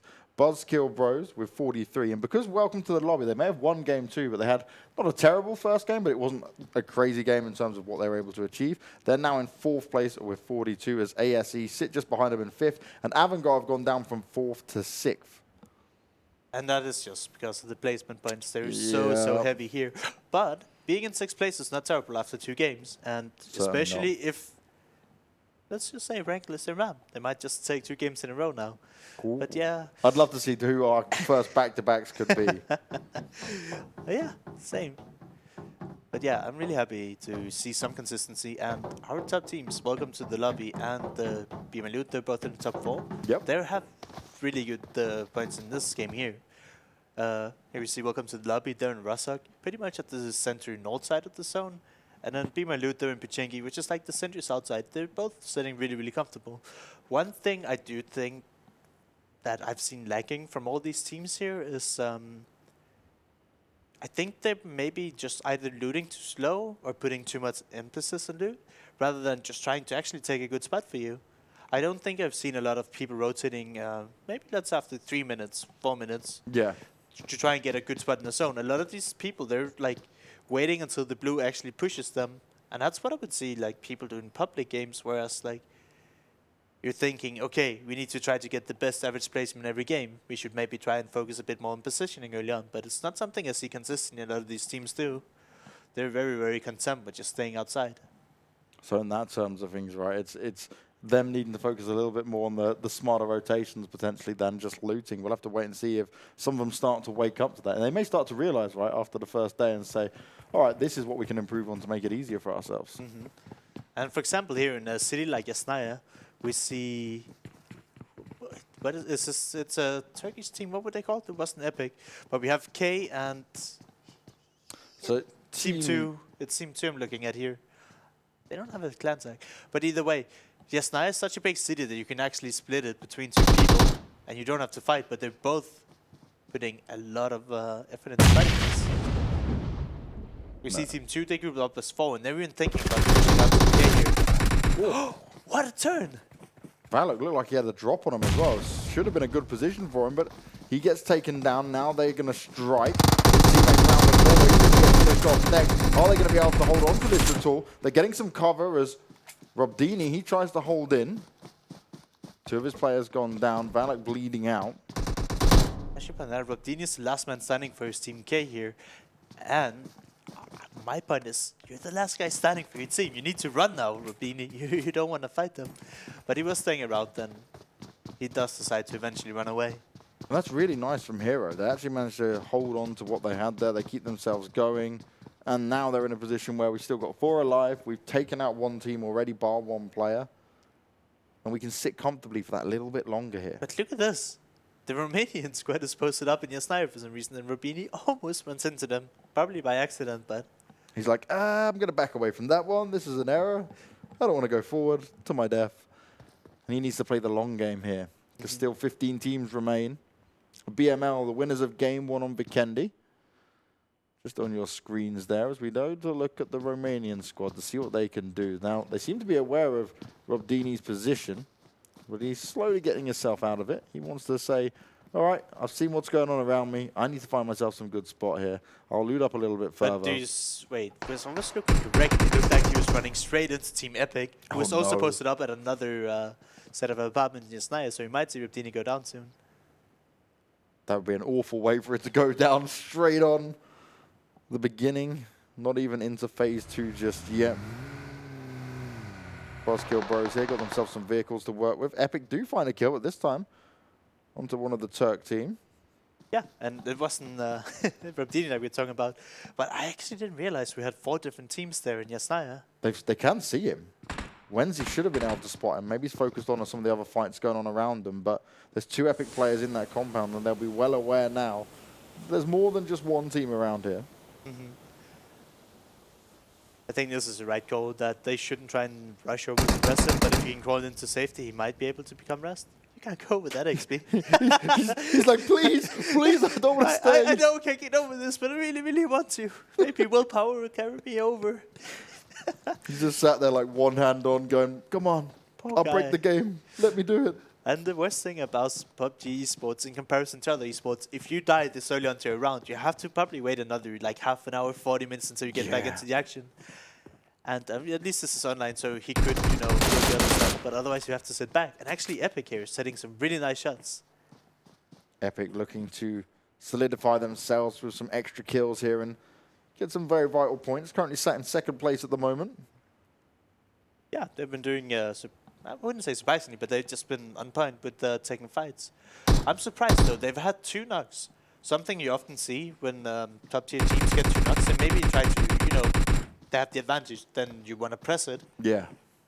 But on the other hand, they've gotten a 3 point, I think, one of the players. No, they're actually both getting revived, so they hadn't gotten anything yet.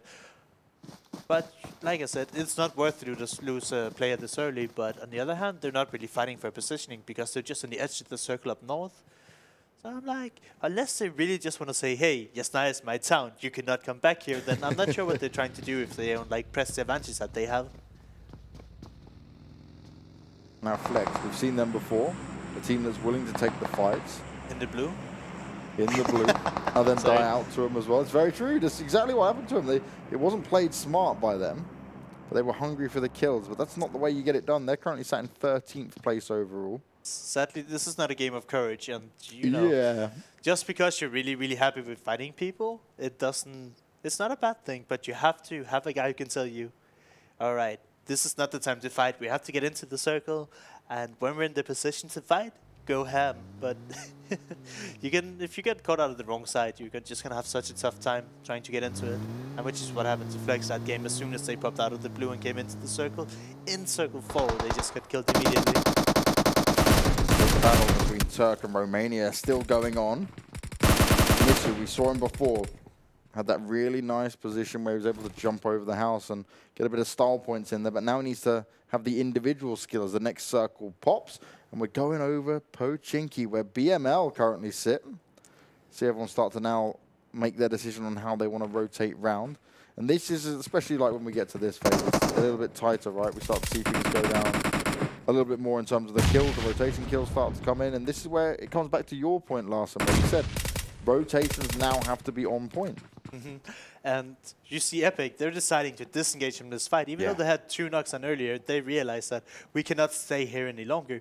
And actually Romania, they were the guys who were at the southern apartments with only 2 members, and for some reason have called in the remaining 2 members and now are trying to fight them. Even though we just saw the circle hard shift to the south, and they have a really long way to get into the zone. So I would just say if we had vehicles, we should maybe put more effort into saving ourselves, getting a position and trying to get a few extra points here. And let's just talk about Team 2. Have you seen their HP status? They do not have any meds because they've been under so much pressure this game. Yeah, they've had multiple teams start to fire onto them. They've literally fought 3 different teams. They've had 2 players knocked down as well, at least from what we've seen. And there you go, Romania were going to back away. Tudor still able to get the knock though. Distance, firing it off with the VSS. Wait. Did you just see what happened on the screen? Kuma were with 3 players. Are they doing the 3-1 split? Yes! I did not see the 4th player. I didn't even see him on the minimap. I don't know if they've lost one already, but they could actually maybe... Just going to say I'm potentially the greatest understanding person of pro level PUBG Mobile. If they're doing the 3-1, I really do hope they win. That would be amazing. They're going to be the most diverse team. No, one is driving away from them now, but they were 3 here. So there's 3 in this zone. Where is the other player? Because I need to know what the last Kuma player is. Come and observe us. Give us all the Kuma players. Oh, here we go. Where is he? Okay. He might be that. Oh, he might have did the 1 split though. The one split and die. Yeah. So essentially a 3-1. I'm going to have to go message these guys afterwards. Like, guys, just explain to me what happened on game 3 so I can know whether my understanding of what you guys are trying to pull off worked or not. Yeah, and he is dead. That's it. And so just 3 alive. They got breached. Ooh, you can see what's going on. I'm not trying to fire off any shots just yet. Getting all the information to play off of. And yeah, we don't know if Ace here is aware of Kuma's... Wait, did Socket just drive away? Or is he running? No, he's running, never mind. So we don't know if they're aware of Kuma being in this compound. So far, they're just running around, maybe checking for loot, maybe just relaxing a bit, but we don't know. This team could just have driven in here, and we see Kuma playing a very... Whoa. Brodini, he's gone down. That's unfortunate. At least there's only one guy in the buggy.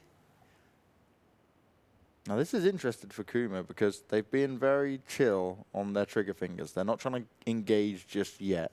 But Schlumpy is so far away.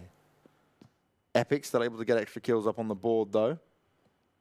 A player dying out to the zone. Never ideal, never what you want to see. No, definitely not this early on. It's bound to happen later on, but I think most people should be able to make it into zone 2. Completely agree. Now Tudor, he's still got 3 members of his team, but are they going to be close enough to make it work? They're fighting over the airdrop fire into the blue. They love it. This is their tactic. And this is epic. This is our second place team. They're just like, yeah, we got this. We want the level 3 stuff. And they did manage to get a knock onto one of the Romanian guys. I believe it was Misu. But he gets back up. Does he have time to pop a med? He does. But look at this. Like, I just saw... Oh, that's nice. Slumpy starts to fire in when they try to get away. They're going to opt to have to back out of this now, but his teammates need to help him out. He can't just stand out in the open. Now he's going to be tapped up. He could even be finished off here. He is going to get finished up because his 2 teammates are quote-unquote far away. This guy was playing alone. He could not be the guy who took initial contact. He would have to wait for potentially his teammate to get an opening and then, you know, come in. But he really overextended there. I was just praising him as well about the trigger finger. I was just, it's like, oh, he's just waiting. He's not taking shots. But like, you saw as soon as he got the knock, he ran into the open. Yeah, he's too excited. And look at this. Our number 1 and number 4 team find again, or yet again, right next to each other. This time at Pichengi. That's scary. Oh, this is really nice from Socket. That's actually huge. Uses the bushes to his advantage, tries to play a little bit sneaky there, gets himself the initial knock, and this is where they're under so much pressure. A good well-placed nade is going to be very devastating for him here, but he needs Ramon to come alive and also help him out here. Can he nail it? It looks like it off, though. No. Oh, no, Socket! Okay, pressure is on. I understand it. It can happen, but my oh my man, you gotta try and line that up a little bit better.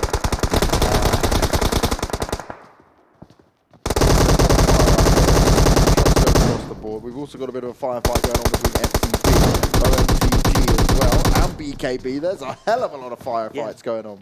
Down on the bottom right, you see one of our top teams, BKB, actually losing 2 players to FTP. FTP is a team we've seen been really good in firefights.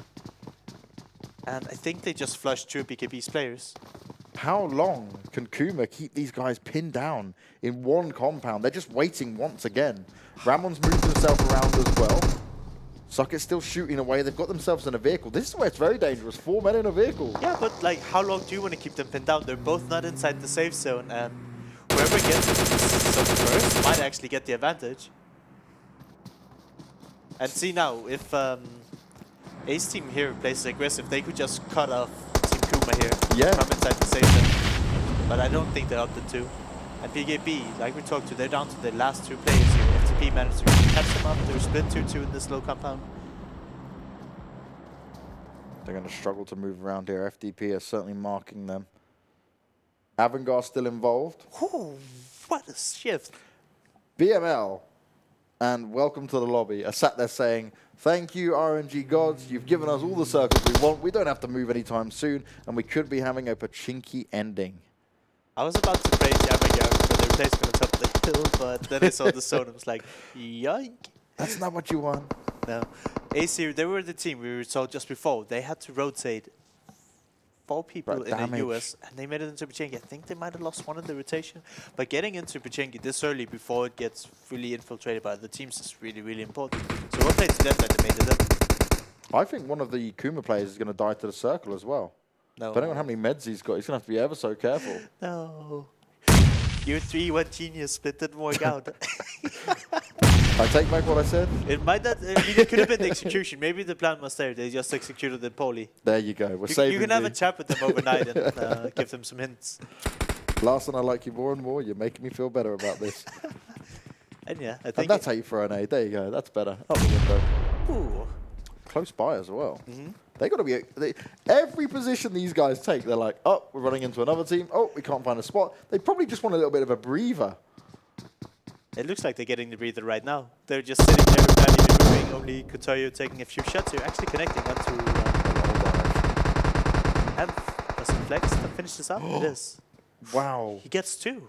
Double not coming in there. They tried to position themselves around. They wanted to avoid Ace in the corner, and instead they walked straight into the firefight coming out from Flex. So welcome to the lobby. Under pressure, very split apart between these like kind of 3 compounds here. They're trying to hold on to. System 19 fighting here, getting reached. It is. Roger trying to back away. FTP looking to push up onto it. Some of them got some low health, but he's just, oh, he jumps out the window. Great timing. Climbs into the next one. He's keeping himself going. Rogi, how are you getting away with this? Sorka's gone down. Roger's trying to stay up in it. More shots coming in. This is nuts. I paid attention to the kill feed there. M19 were getting held by their fellow defense from Erangel. Erangel actually managed to take down 2 of the guys pushing from FTP, and then Rogue came out huge there. They're dropping utility down. The grenades are coming out.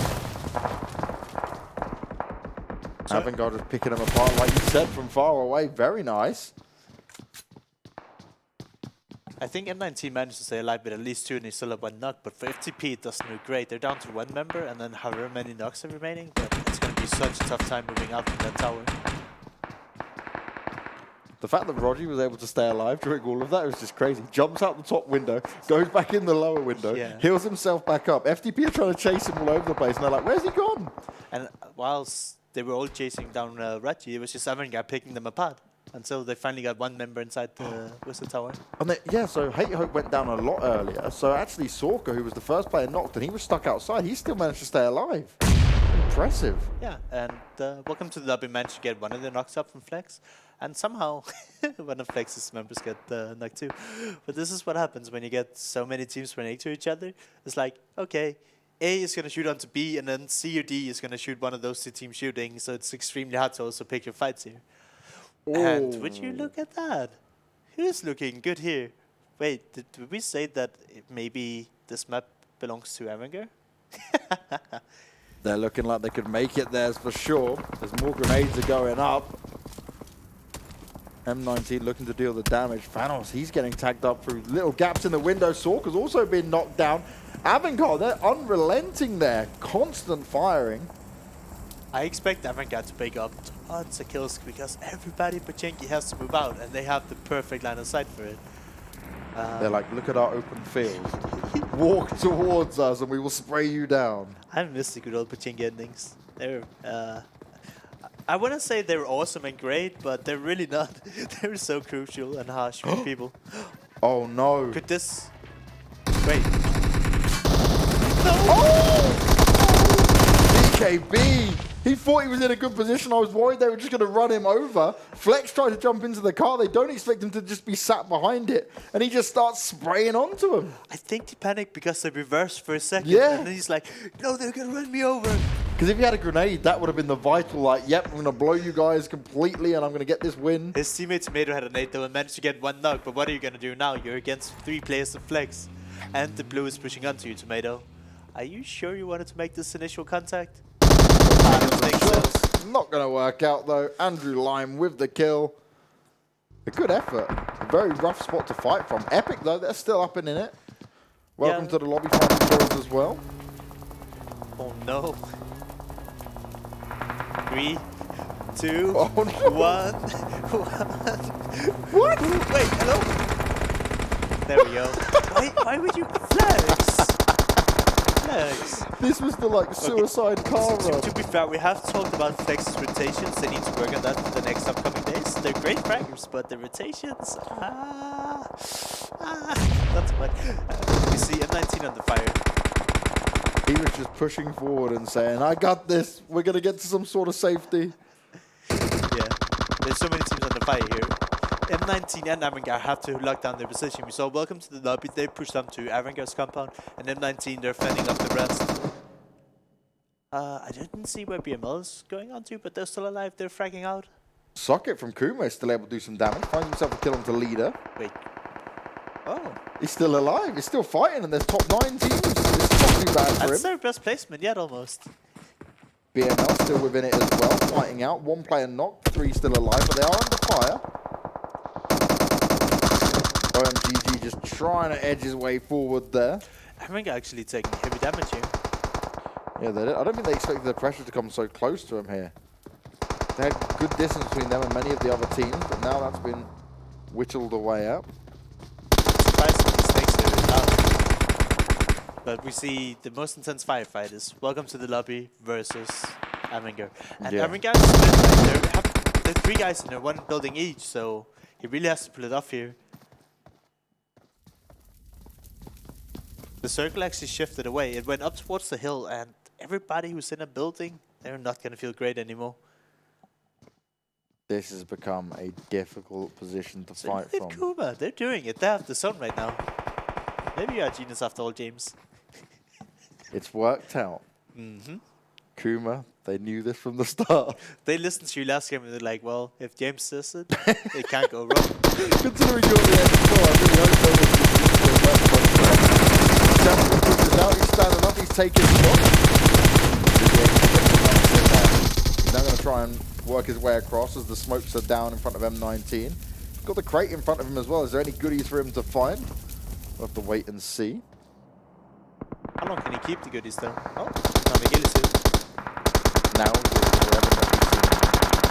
M19 gets into a vehicle, get finished off for what? Champion? Place? Yeah, I mean, Champion killed Wow. 1 and the other one got back to the place one, I believe. BML though. If they be my loot, they're getting the frags as well. Managing to hold on. Erangel, they do need to work out how they got to deal with Welcome to the Lobby. 2 players pushing up on him. Gonzo, proned and ready. He's being Mr. Snake over here. Interesting attire for him to wear as well. I mean, You gotta love the skins in this. I truly do. There's so many great skins. I want some of these skins in main game. I want all of them. Even that one we just saw, is that your style? I would wear that.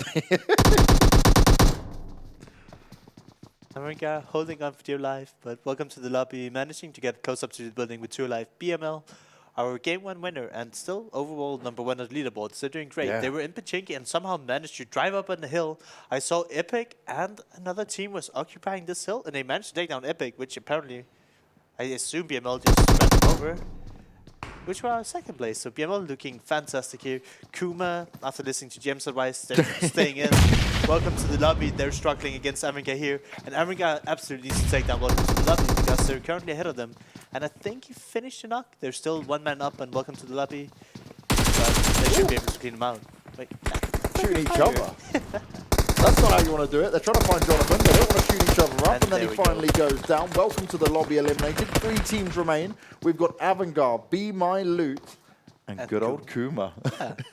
And this is the consistency we need to see. It's awesome to see Erangel and Kuma turning up today. On, oh, well, not on, but across all 3 maps. Now, the thing is from Kuma here, they've not really made too much noise, right? They've taken a few shots, so people are aware where their position is, but they could have easily moved. Now, nades are going out towards them, are only going to connect. BML, they're out in the open, but they've actually got a good spot in terms of where the circles now move to. It's Erangel who are going to struggle to try and push their way out. They're going to have to drop many smokes down if they've got them. So what Kuma needs to do, they need to wait for BML and Erangel to fight, and if they see a few knocks from each side, that's when Kuma needs to strike. Billy manages to get the knock onto Gonzo.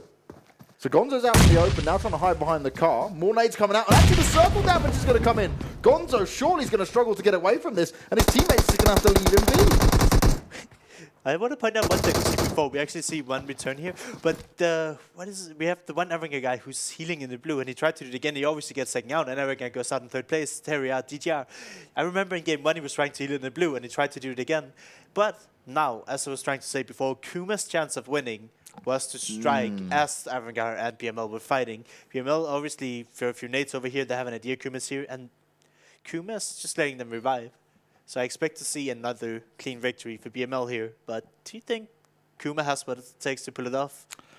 If they could do this, this would solidify them as a top team in terms of being able to perform. Because this is 2v4, your position's known, and yes, you think, oh, okay, we've got the circle for now, but you missed your opportunity, like you were saying, right? They had that small window where they needed to attack. But that's what comes with experience, right? Yeah. These guys, they probably nerve-wracking. They're like, oh my god, there's 6 people alive. We just want to stay alive a little bit longer. But I can just stop the Fuck it, spraying them down. Enzo's like, okay, I've got bullets for days. We're getting towards the end. I'm just going to try to finish you off. Now, grenades and other utilities going to start to be slowly whittled away at. Enzo's just going out for it. He's like, okay, wherever you're hiding, I'm going to come in strong. He's going to be the point man leading this charge. Sucky gets shot, only one player left alive. Ramon's going to hold on, but it's not going to happen. And we get our first team with 2 wins. It's Be My Loot. And they do it with style again. I mean, they have 9 kills, so about half of what they had last time, but getting 9 kills under these circumstances, you have to remember, they landed in Pochinki. I think they stayed in Pochinki until at least circle 5 or 6. And then they had to drive all the way across the field, and then they fought all the teams on the hill and actually managed to hold it down. So even under pressure, BML shows up. And I think the fluke in game 2 was just that they just had that really unfortunate beginning. So Be My Loot looking really strong here. Very impressive start from them. And I think as well, we've got to say, right, Avangard probably, what's the worst place they've had is like top 6? So placement-wise, they've had good placements considerably across all 3 games now. They just finished in 3rd there. They got unlucky on where the circle ended up pushing out from. But Kuma, they capitalized on everyone because everyone was firing off for so long. They stayed at the longest, almost getting killed off by the circle, we were saying, right? It was like, this is looking rough, guys. We're going to make a move. And then they end up coming in 2nd place. It definitely seems like Kuma's playstyle is just, I'm a snake, follow me. They really don't want to fight people too much. I mean, we had the one guy that was a little bit too trigger happy over by the houses, by the lighthouse almost.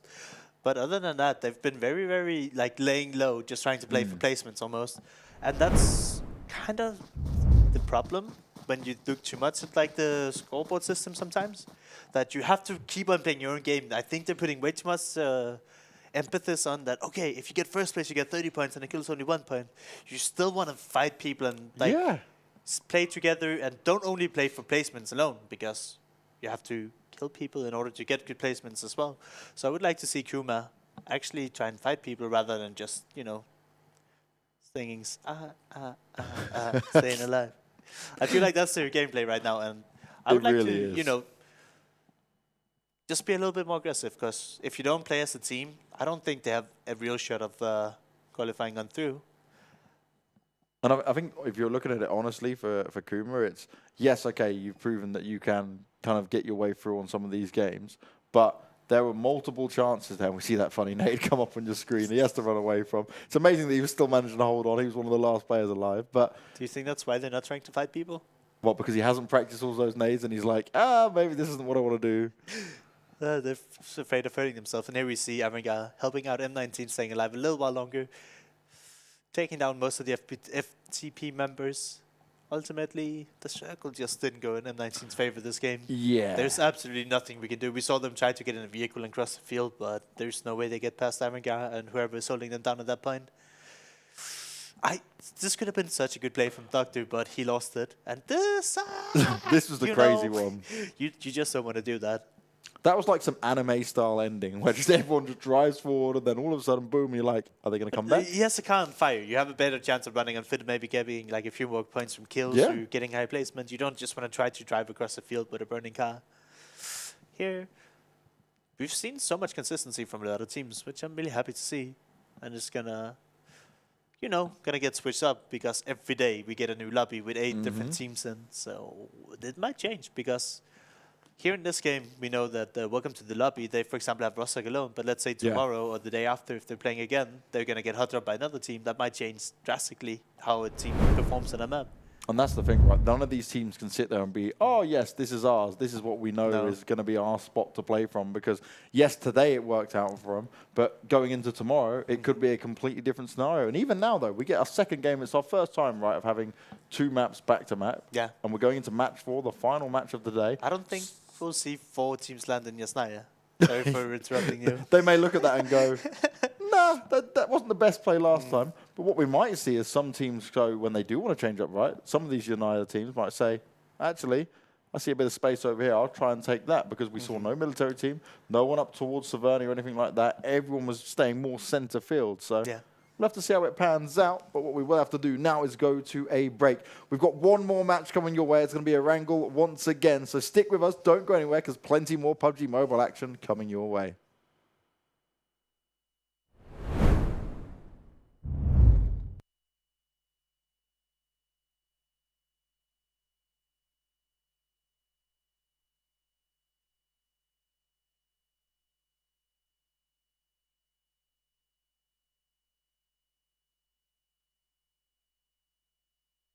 Do you play PUBG Mobile? Maybe you never run out of stamina.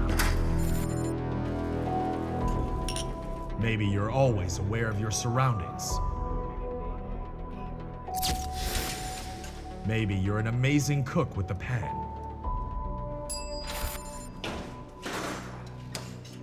Maybe you're a great driver. But as soon as you hear the sound of an airplane,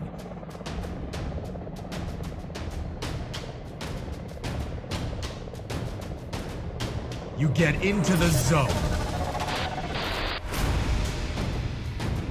In PUBG Mobile, you all come from different walks in life.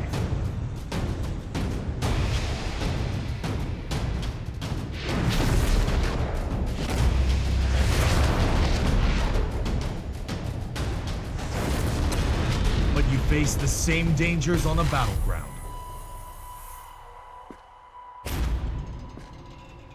And you become friends. You work together to overcome the obstacles. This is PUBG Mobile. There's a #1 in all of us. Welcome to the PUBG Mobile first anniversary party.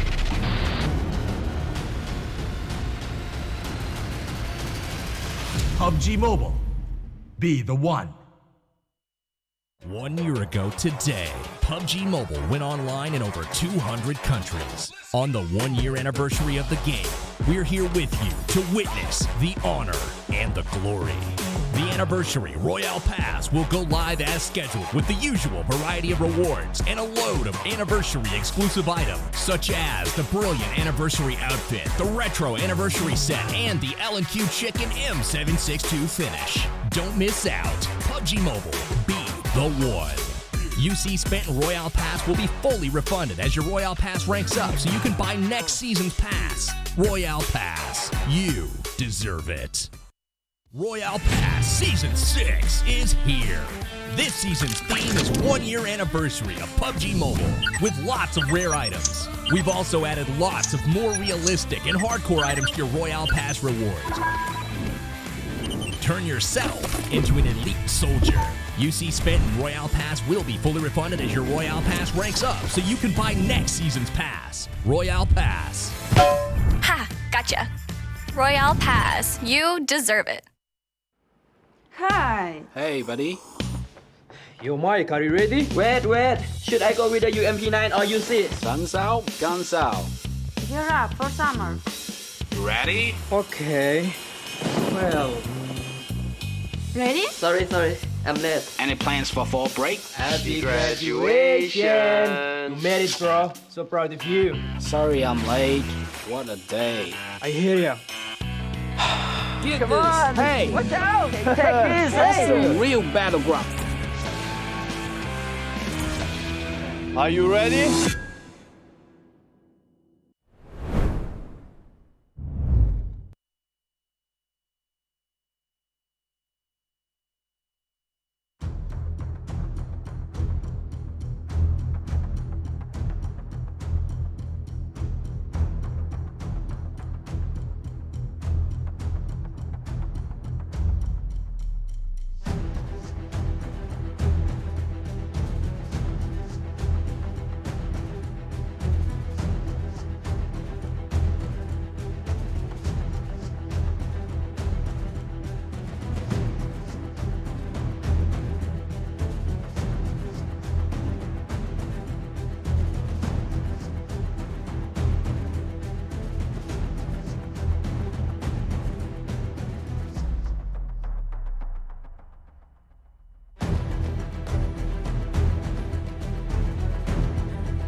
We're down to our final match of day one, and it has gone ever so fast. As always, me and Larson are back to deliver you the final game of commentary. It's going to be Erangel again, but let's give them a bit of a standings update, Larson, because it's got a bit crazy at the top. It's 91 points for Be My Loot, and that's 65 placement points across 3 matches and 26 kills. But interestingly enough, first game was 17 kills, so they've only gained 11 since that point. Second place, Erangel with 63. Third place, welcome to the lobby with 60. And guess what? Kuma have snuck their way in. 4th place with 52 points. What? I thought they had 2 really... 3-1 split. I thought they had 2 horrendous games prior to this one, but apparently they figured it out. I was being pretty harsh on them, but since they managed to solidify that 2nd place the last game, they've snuck them up to 4th place. They heard what we were saying and they were like, we're going to prove you wrong. You said they were around, what, 40 points? Or how many points do they have? They have... Where have they gone? They just disappeared off your computer. Oh my god. So something's wrong. Okay, this is how good the website I was is. watching his screen as well. It's live updated. They just disappeared, yeah. He didn't refresh or anything. What the hell? Oh, this is a nice airplane. They're now in 9th place. Yeah, that's what I thought. I didn't think that Kuma had that many points. Oh, I take away my moment of celebration. I celebrated far too early. Well, who knows? Let's just... I mean, we know that Be My Loot, Erangel, and welcome to the lobby. They have a amazing start to this tournament, and they've had 3 really good games. I mean, Be My Loot have 1 bad game, but they have 2 wins. I just want to say, Larson, you saw that. It definitely said Kuma is 4th. I saw when it was Kuma in 4th. But I was just like... What? There's no way they've gotten 60 points over those 3 games because their first 2 games, I don't so think they had bad. any kills. And they might have got like round between 8th and 10th place. But yeah, you know. This airplane though, if you're a player, James, you're absolutely in love with this. Yes. Straight across the middle. And pretty much any teams that wants to go anywhere, they can make it to their loot destination. Because most teams have like designated loot spots. And this is just like an all-around good airplane for everyone. Erangel can make their way down to Milita Power. BML makes it to Vikendi. Welcome to the loot. Back to Rostock. And there's still 2 teams in Yasnaya. So we're 2 shorter. The Romanians are not there. And I can't decide what we call the other guys because they have one guy with the name Turk, one guy with the name Hero. And I don't know. So they're down as Team Hero, but... Yeah, I mean, Team Hero and Epic is in Yasnaya now. That's fine, right? But we had 2 more teams in the last game. A little bit less contested, at least. The circle's popped in a pretty fair spot as well. I actually missed the circle. Where is it? Kind of like center, over Pochinki, a little bit up towards the north, just below Severny. Okay, so nobody's like, you're like, oh, they're going to have a really tough beginning. It's not like a super hard rotate for anyone. I would call them phase circles, but just the really hard Milita Power circles is sort of full of water where there's no playable areas. So unless you land the Milita Power, you're just like, I don't like this circle very much. We saw that during PEL, didn't we? We saw a couple of crazy circles. We've seen it plenty of times, but when they lies around the center, everybody's like, all right, we can take our time to loot. We don't have to look at a vehicle and then start driving to the circle already. Now, the team on your screen at the moment, they've got no other teams around them. So they've got plenty of room to work with here. They can, if they want to, sit towards the south after looting Severny and sit within the circle. But eventually they're going to have to cross that bridge more than likely. I take it back. I said that BML was alone in Pochinki, but we actually see Hero and I think it was BKB in Pochinki. So I wonder where BML has adapted to go to instead of Pochinki. Because I believe that looked like Pochinki. Here, FTP, they were looting containers in the last game as well, and they're more than happy with OMGG. They have Ferry Pier. Personally, I think Ferry Pier is too small for 4 people, but hey, maybe these guys are like, yeah, we don't need that much loot. We can just take a few buildings and then we'll try and play from that, which is more than viable, and you can get found that. James, what are you? Are you like the guy who's like, yeah, I have a gun, I have a first aid, I'm ready? Or do you want to have 10 first aids, 1,000 bullets, and then, you know, then you're ready? I always look at it as like, as long as I've got at least 1 decent weapon and a few bit of attachments I'm happy with, I'm confident enough to go for the kills and just loot off someone else. All right, I like that. Yeah, I'm like kind of gung-ho. That's kind of also hard to say in competitive play because you're like, you don't just want to go for kills. But actually we see here BML, they run away from Vikendi and they've looted this compound just to the east of it, and that's apparently where Cuba is landing too. And they're scoping out BML here, but they got away in their buggy, safe and sound just in time. But I get you. But I feel like wait, they almost drove over the Kuma player here, but the Kuma guy doesn't shoot and they get away unscathed. You should have seen that, James. They were a meter away from running him over. He was biting his time, laying prone. He's like, oh, okay, I made it. Thank God. Now, you know that K team? They're called From Hell. From Hell? Yeah. With the K? The team name with the K is From Hell. I don't understand. I don't want to live in this world anymore. It doesn't make sense. I have no idea how they came up with that name. But K obviously represents something. From Hell is the team name. Just to confuse us, just to make life harder. This makes no sense. There we go. Oh, I can't talk to you about the circle. I hate it. It's so annoying when there's water. Like, and you're just where like, do we go? You have to commit to either north or south. And you can't really tell until it's really, really late. Yeah. And then sometimes there's just that one team that gets stuck underneath the bridge. And they're like, oh, great. We've got to watch everyone go over and hope that we can try and get out of this. It's so hard to like commit to one side. It's so if it's just like mostly north or mostly south, you're like, oh yeah, we're having a good time. And James just pointed at the screen and said, wait, there's only 14 teams? But sadly, from a personal experience of me, when you're playing online qualifiers and, you know, there's 32 teams across, it's very normal that people either don't show up and they're like, hey, we had really bad games.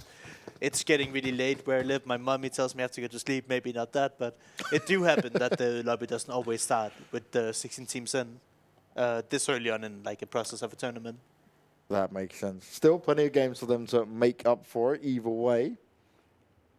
Now BKB, the Buzz Kill Bros, they got to be still a little bit careful. There's a bit of distance between them at the moment, but it is a position they need to be wary of. Yeah, I think it's maybe people don't watch the replays back because BML, our top one team here, they had Vikendi the last game, and two teams decided to land on top of them, and then we saw BML adapt and go loot like, you know, small compounds on the side. So BML, they obviously have a game plan here, but it's really weird that we see other teams contesting the number one team. Yeah. Normally you'd be like, hey, these guys have been absolutely killing it, let's stay away from them. Maybe they know they can't, because if they don't challenge them, then they're just going to get even more points. They're like, if we get them out early, especially with it being placement point heavy, we can try and keep them down or keep them away from it. That is true. Maybe they're like, hey, we're better, we just need to eliminate them early. Yeah. It's like, don't allow them room. I like that. It's a little bit, you know, overconfident. Well, the thing is, right, if you go up against, if it's a kill point heavy system, which this certainly isn't, then taking them and challenging them is always a bad idea because you're giving them more points that sees them stack up even higher if you do lose out. But in this, you can take that risk. That's true. You see Epic here, they're trying to take the farm compound, they rust out, but gets scared away by Spraying away. The shots doesn't connect too much. This seems like oncoming theme we've seen a lot. I think they're more like the Peacock running system where you're like, hey, look at me, I'm here, don't come, this is my compound. Like, stay away. I honestly love doing that. And when you're splitting, I mean, these are all fought together, but let's say you're alone on a compound and somebody is there, sometimes you just shoot a little bit into the sky to like, you know, I'm here, don't come to my compound, I'm scary. It's like there's more than just me here, back away. You do not want to be here. I recall a situation where I was dead and I was like in alone. I would go around, pick up different weapons from all my dead teammates and like shoot different guns that made it sound like there was more than just me in that one tower. That's actually a 200 IQ player. That's smart. That's because that would be the thought that go, okay, so they've got an AWM, they've got an AK, they've got an M4. Exactly. They've got a Grozer as well. It's like, okay, we're not going into this. It's like, I thought we killed him. Yeah, it's like we pushed the team and I was the only one surviving, but we killed the other team. So I had all these different weapons I could switch from. And it's like, even though I shot at absolutely nothing, I just wanted to make a lot of noise because I didn't want somebody to run over to me or drive over to me. Stay back, be aware. Does it help? I don't really know, but you know. Mind when you hear games. gunfights, you're like, oh, this is definitely taken. We don't need to take this as our first priority. Yeah. It's the thoughts behind it anyway. No, I think especially if it's the early part of the game, that can work. Because it was towards the later stages. Oh, God. But it's like, you don't want to get reached, right? And if you're staying absolutely silent, then people will just assume there's nobody there. True, and they roll up on it, and then you're like, uh-oh, now I'm stuck in a house, in a corner, ready to be pinned down and humiliated. The one team that hasn't been humiliated yet is BML, our current front runners, and they've also had a win on Vikendi and the previous game but of look at the Erangel. position they've opted to take. They're down at the bottom right. I saw the circle is really, really north, so I'm surprised that BML is okay with settling this far down towards the corner. And it's still on a basically 50-50 split here. We wait for that water shift and where it may go. Yeah, it's so chaotic. You have to basically, I would kind of call it gamble between north and south here. And either way it goes, it can just be terrible. We still have these two teams battling out in Vikendi. I'm really surprised by how stubborn people are to fight in these early game scenarios and how long they actually stick around. Because we see XP on top of this building, but off to his left, there is stuck here. And he doesn't whiff this time. We saw the last game, was not his moment. He does redeem himself, and I think he finished off XP. I got a little bit overzealous. I mean, it's hard to know. We don't know where all the team members are when you're playing, and they just knew that there were two BKB members over here. XP get called out.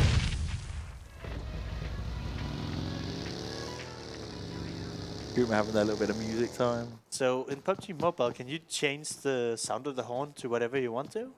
Basically, You can purchase stuff for it. It's the same thing. Yeah. I am very addicted to skins in video games that I play. Ah. So you just, you choose. You don't care about the money cost. If you have 5 phones and a new one comes out, you gotta get that 6th one. If it's good, obviously. So you are the man that's feeding everyone behind PUBG in buying lots of skins. It's just skins and games in general. It's hard not to be addicted to.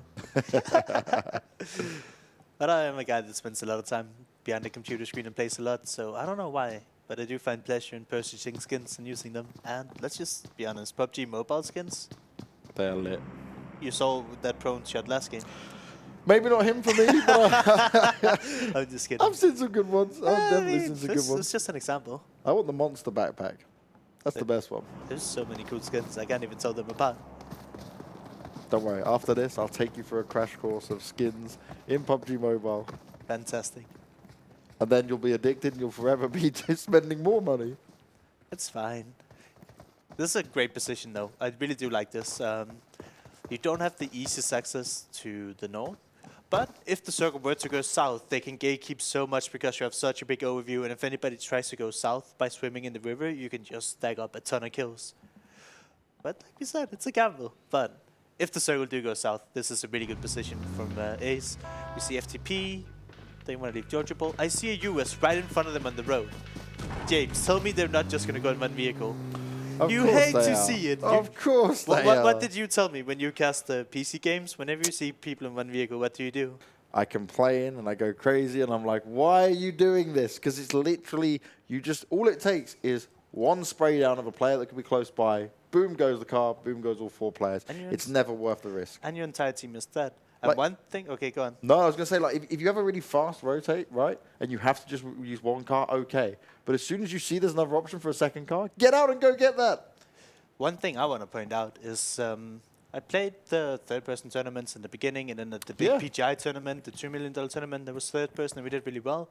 But one thing there's extremely important in third person is if you have 4 vehicles, and you can manage to keep some of them alive towards the later stage of the game, if you can find a rock or a tree, if you place like a US next to a tree or rock, you throw one smoke, you basically made a compound for yourself. So if you manage to keep your vehicles alive towards the end, it's big. Now BKB coming into this, and I'll come back to your point with the second last one, because what can BKB do here? They've had one player in Chris go down early on. They're now trying to apply some pressure, and they've been fighting within this area for quite some time now. I'm just like, why? The circle is not on them anymore. Why do you spend this much time fighting early on? But Pride. Pride? Pride's a stupid thing, James. If you ask me. We gotta tell him, we gotta teach him. Yeah, wait. Wow. Where did that nade come from? He's in the other building. That was deep. It must have bounced off and gone in there perfectly.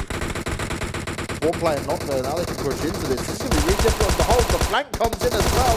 Duckcore getting it done and getting the finish off there. He is not holding back. And now they've just got one player left alive, stuck in the house. He's still being hunted in.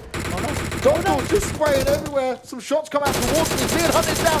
Surely he can hold in there. Oh, no!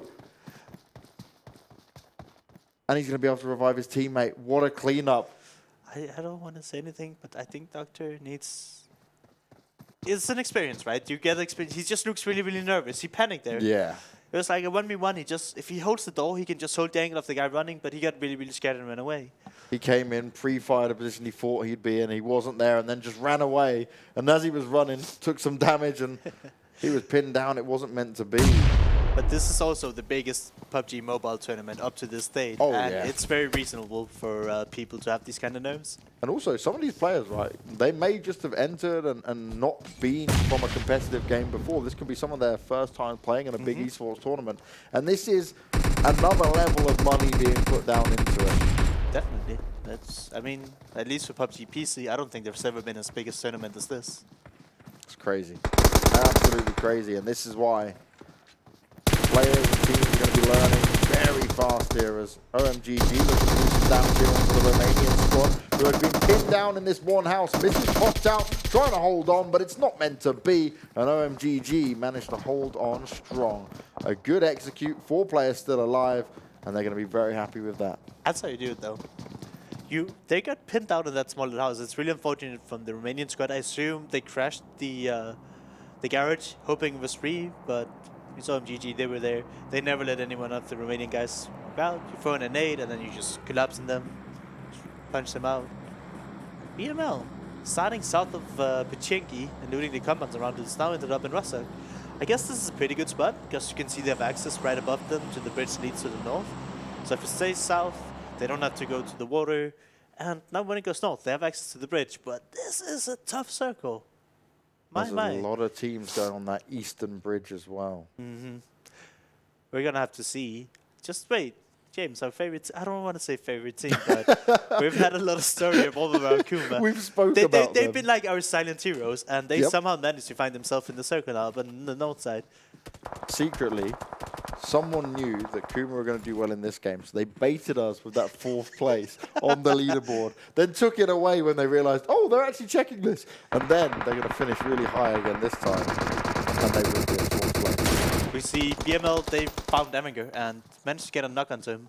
I assume it's just right below this fight. And it's in mid-rotation, yeah, because both Erangel and BML is trying to make the win to the circle.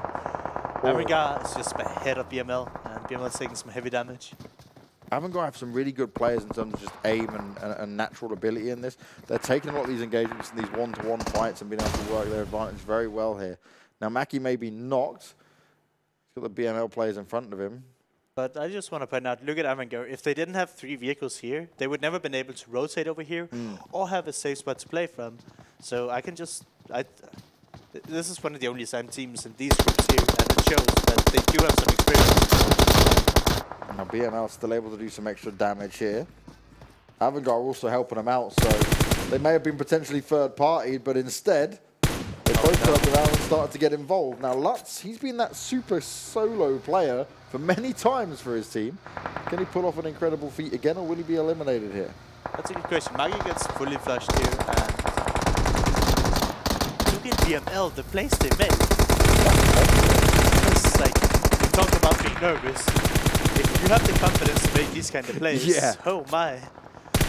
Rushed out when you've got 2 different teams spraying at you, you don't know what else is on the horizon, and you still drive forward and manage to provide some cover fire to keep yourself going. BML looking for a 3rd win potentially, as Lutz is doing God's work here.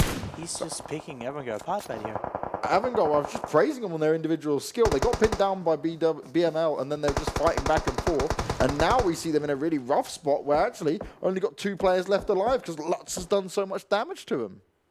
Honestly, from like individual play, I don't know, like just Lutz and himself, I would say he could be MVP of the day for me, just because himself, he's never has his team around him, but he still somehow manages to, like, in game 1 and 2, we saw him get around 6th to 4th spot, I think it was, by solo snaking.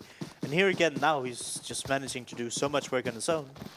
And he has so much impact, right? Because many times we see this where you have 1 player left alive and he's just hiding, cowering, waiting and hoping he doesn't get picked off. Lutz has a good understanding of when to engage and when to back away, which has been working out so well for him. 2 kills and he's moved himself up into the top 10 at the moment.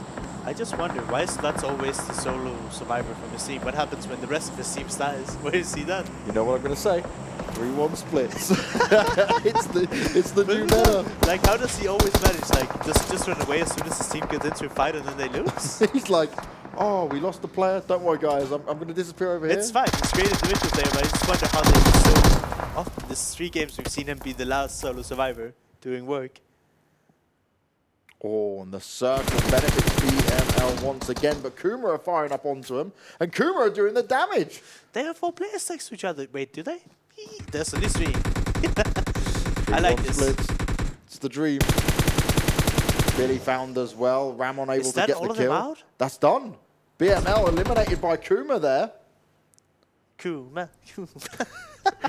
They've not just had a good game last game with just 2 alive, but they've also now managed to take down... Look at this. Thanos is trying to sneak up on the shoreline here, but he have Ace right next to him in a boat, but I don't think they spotted him. Is Thanos going to take shots here? Oh, champion. You got to... Oh, no, champion. This is risky. You've driven that boat into a rock and a wall so far. It looks like Thanos is alone, though, so he doesn't make any noise. And if you look at the safe zone, he has a long way to go as well. This is our man. It's Lutz. Lutz is there. The super solo. Wait, who just took shots at Thanos? Was that the guy from the vehicle? I think it's from on top of the hill. Well, why wouldn't he shoot the vehicle? I don't know. Oh, no, Lutz has been found. Oh no, Lutz. He's getting shot from, I assume, Team Ace. The guys from the show. Oh, he's down, he's prone. He's got not a lot of health, and he's going to be shot onto.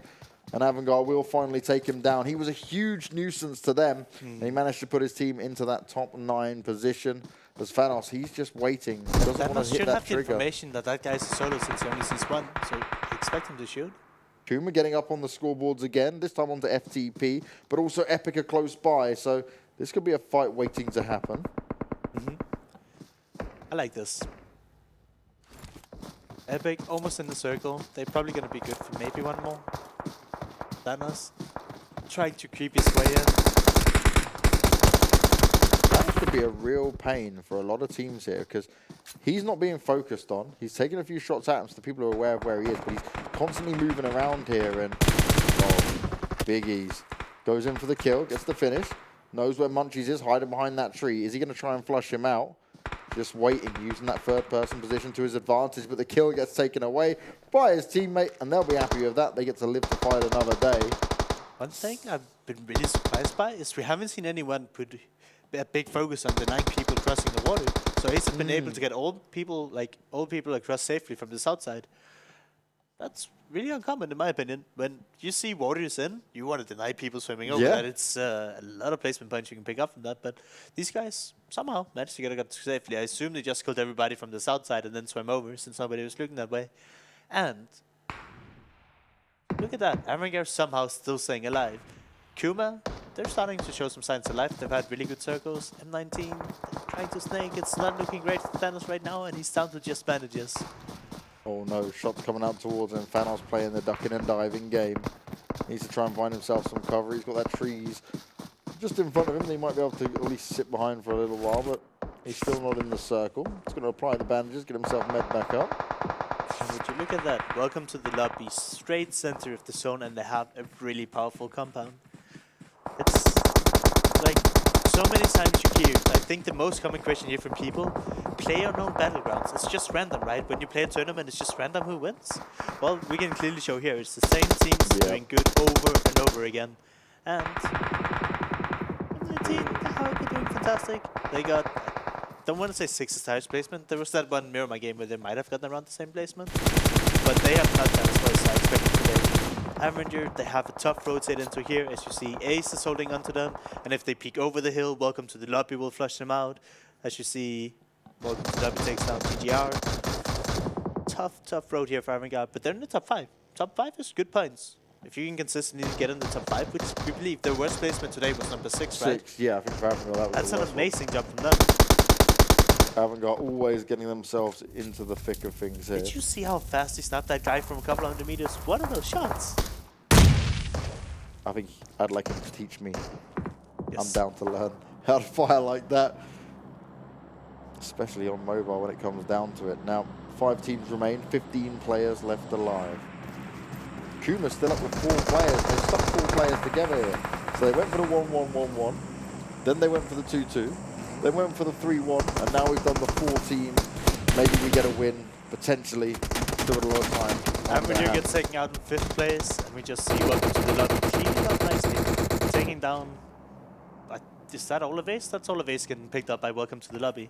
Actually, Kuma finished his last one, but...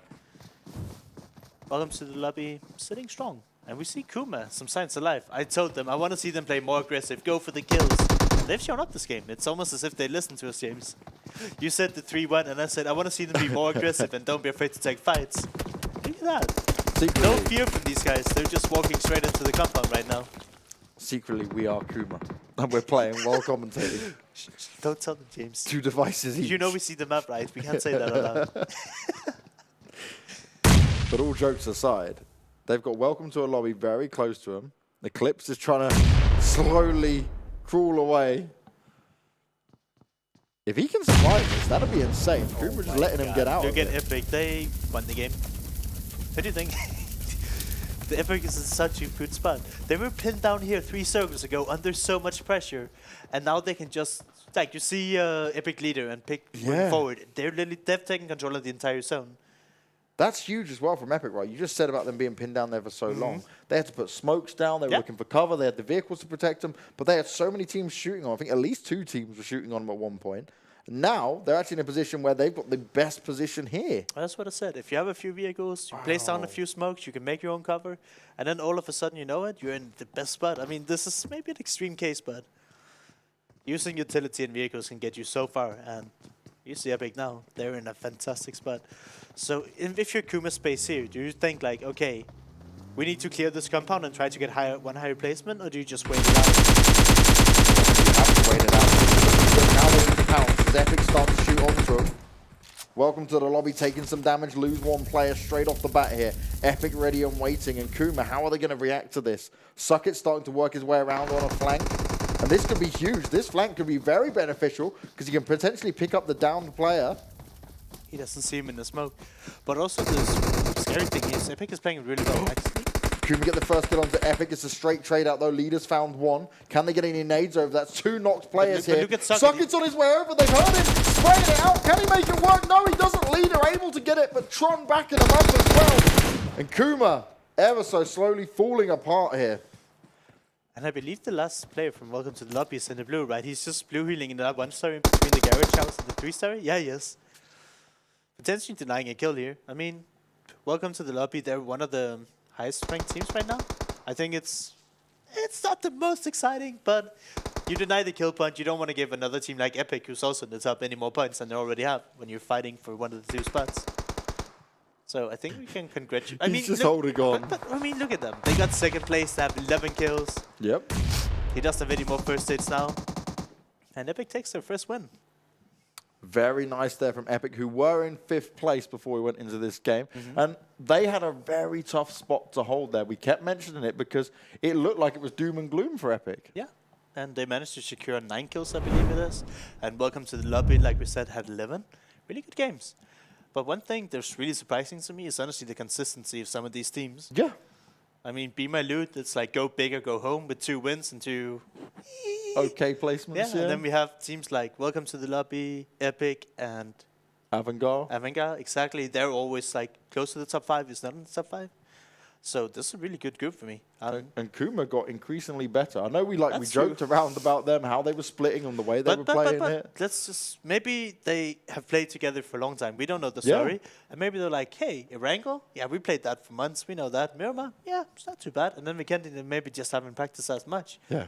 So they were like, let's try this. Let's see if it works. You never know. It might work out for the other weeks ahead of it. Yeah. But one thing, Larson, you were 100% right in how teams are using the cars. Because the teams that are successfully getting vehicles and being able to position them well, drop the smoke grenades on it, they have been ones that have been able to get out of rough spots and find themselves actually kind of pushing further forward. Where teams who maybe bundle in just one car or don't have vehicles to use in that way, they've struggled massively here.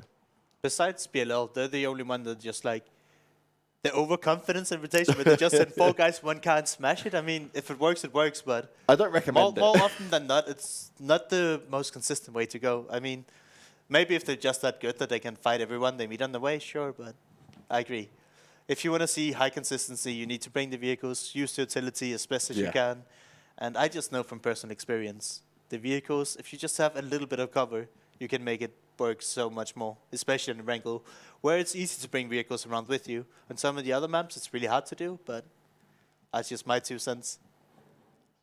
Now we're trying to update the scoreboards, but nothing has changed just yet, so we'll still wait out for that. It's going to be interesting to see how it pans out at the beginning of day 1. Now remember, this was Group A going up against Group B. We'll be seeing 2 different groups go head-to-head tomorrow. That's how it's working in terms of format, which makes this even more interesting when it comes down to it, because it's now like, oh, well, we got used to how these teams played and how this style works. Uh-oh, now we've got a whole different set of teams to play against, and it can literally turn upside down. My short-term memory is very, very bad. So we have 4 groups, A, B, C, and D. Is it group C and D that plays tomorrow, or is it one of the groups from today that plays with one of the other groups? No, so we see C and D tomorrow, okay, and then so on Sunday it's Group A versus C.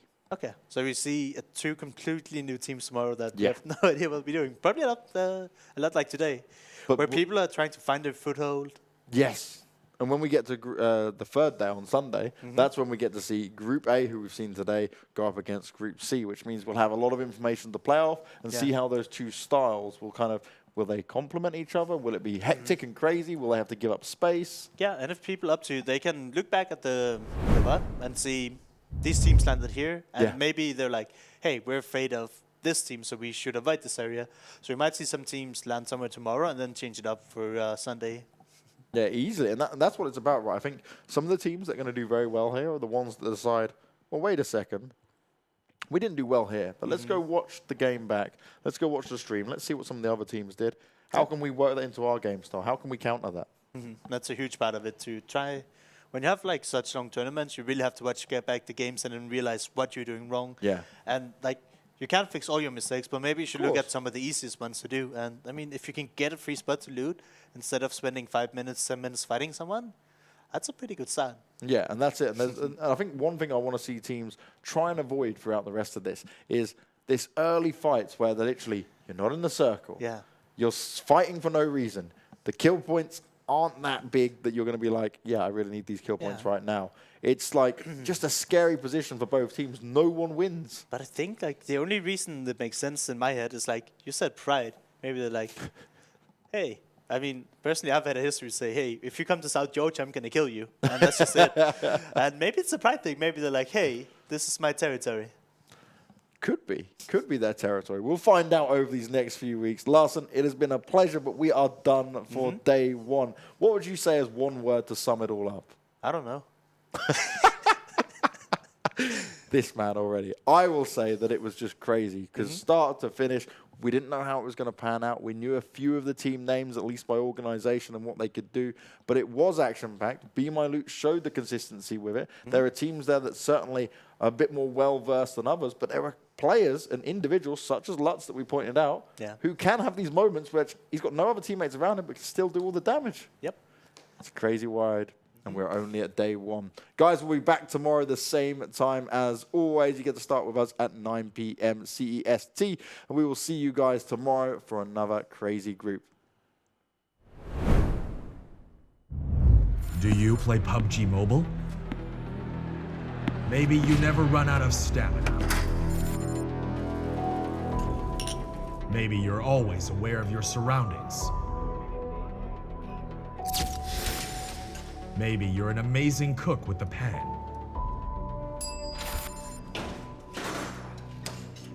Maybe you're a great driver. But as soon as you hear the sound of an airplane,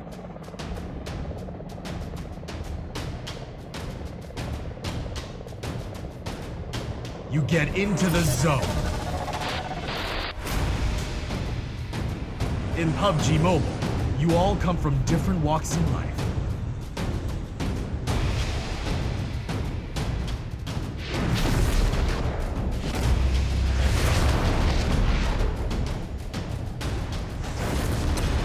But you face the same dangers on the battleground.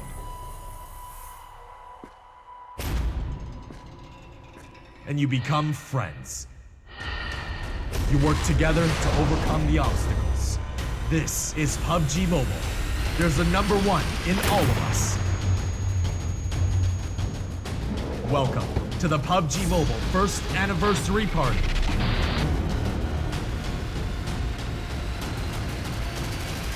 PUBG Mobile, be the one.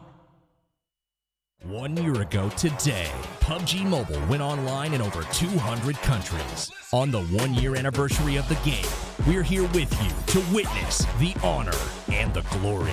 The Anniversary Royale Pass will go live as scheduled with the usual variety of rewards and a load of anniversary exclusive items, such as the brilliant anniversary outfit, the retro anniversary set, and the L&Q Chicken M762 finish. Don't miss out. PUBG Mobile, be the one. UC spent in Royale Pass will be fully refunded as your Royale Pass ranks up, so you can buy next season's pass. Royale Pass, you deserve it. Royale Pass Season 6 is here. This season's theme is 1 year anniversary of PUBG Mobile, with lots of rare items. We've also added lots of more realistic and hardcore items to your Royale Pass rewards. Turn yourself into an elite soldier. UC spent in Royale Pass will be fully refunded as your Royale Pass ranks up, so you can buy next season's pass. Royale Pass. Ha! Gotcha. Royale Pass. You deserve it. Hi. Hey, buddy. Yo, Mike, are you ready? Wait. Should I go with the UMP9 or UC? Sun's out, guns out. Gear up for summer. You ready? Okay. Well, Ready? Sorry. I'm late. Any plans for fall break? happy graduation! You made it, bro. So proud of you. Sorry I'm late. What a day. I hear ya. Get Come this. on. Hey, Watch out. Take this. that's Hey. a real battleground. Are you ready?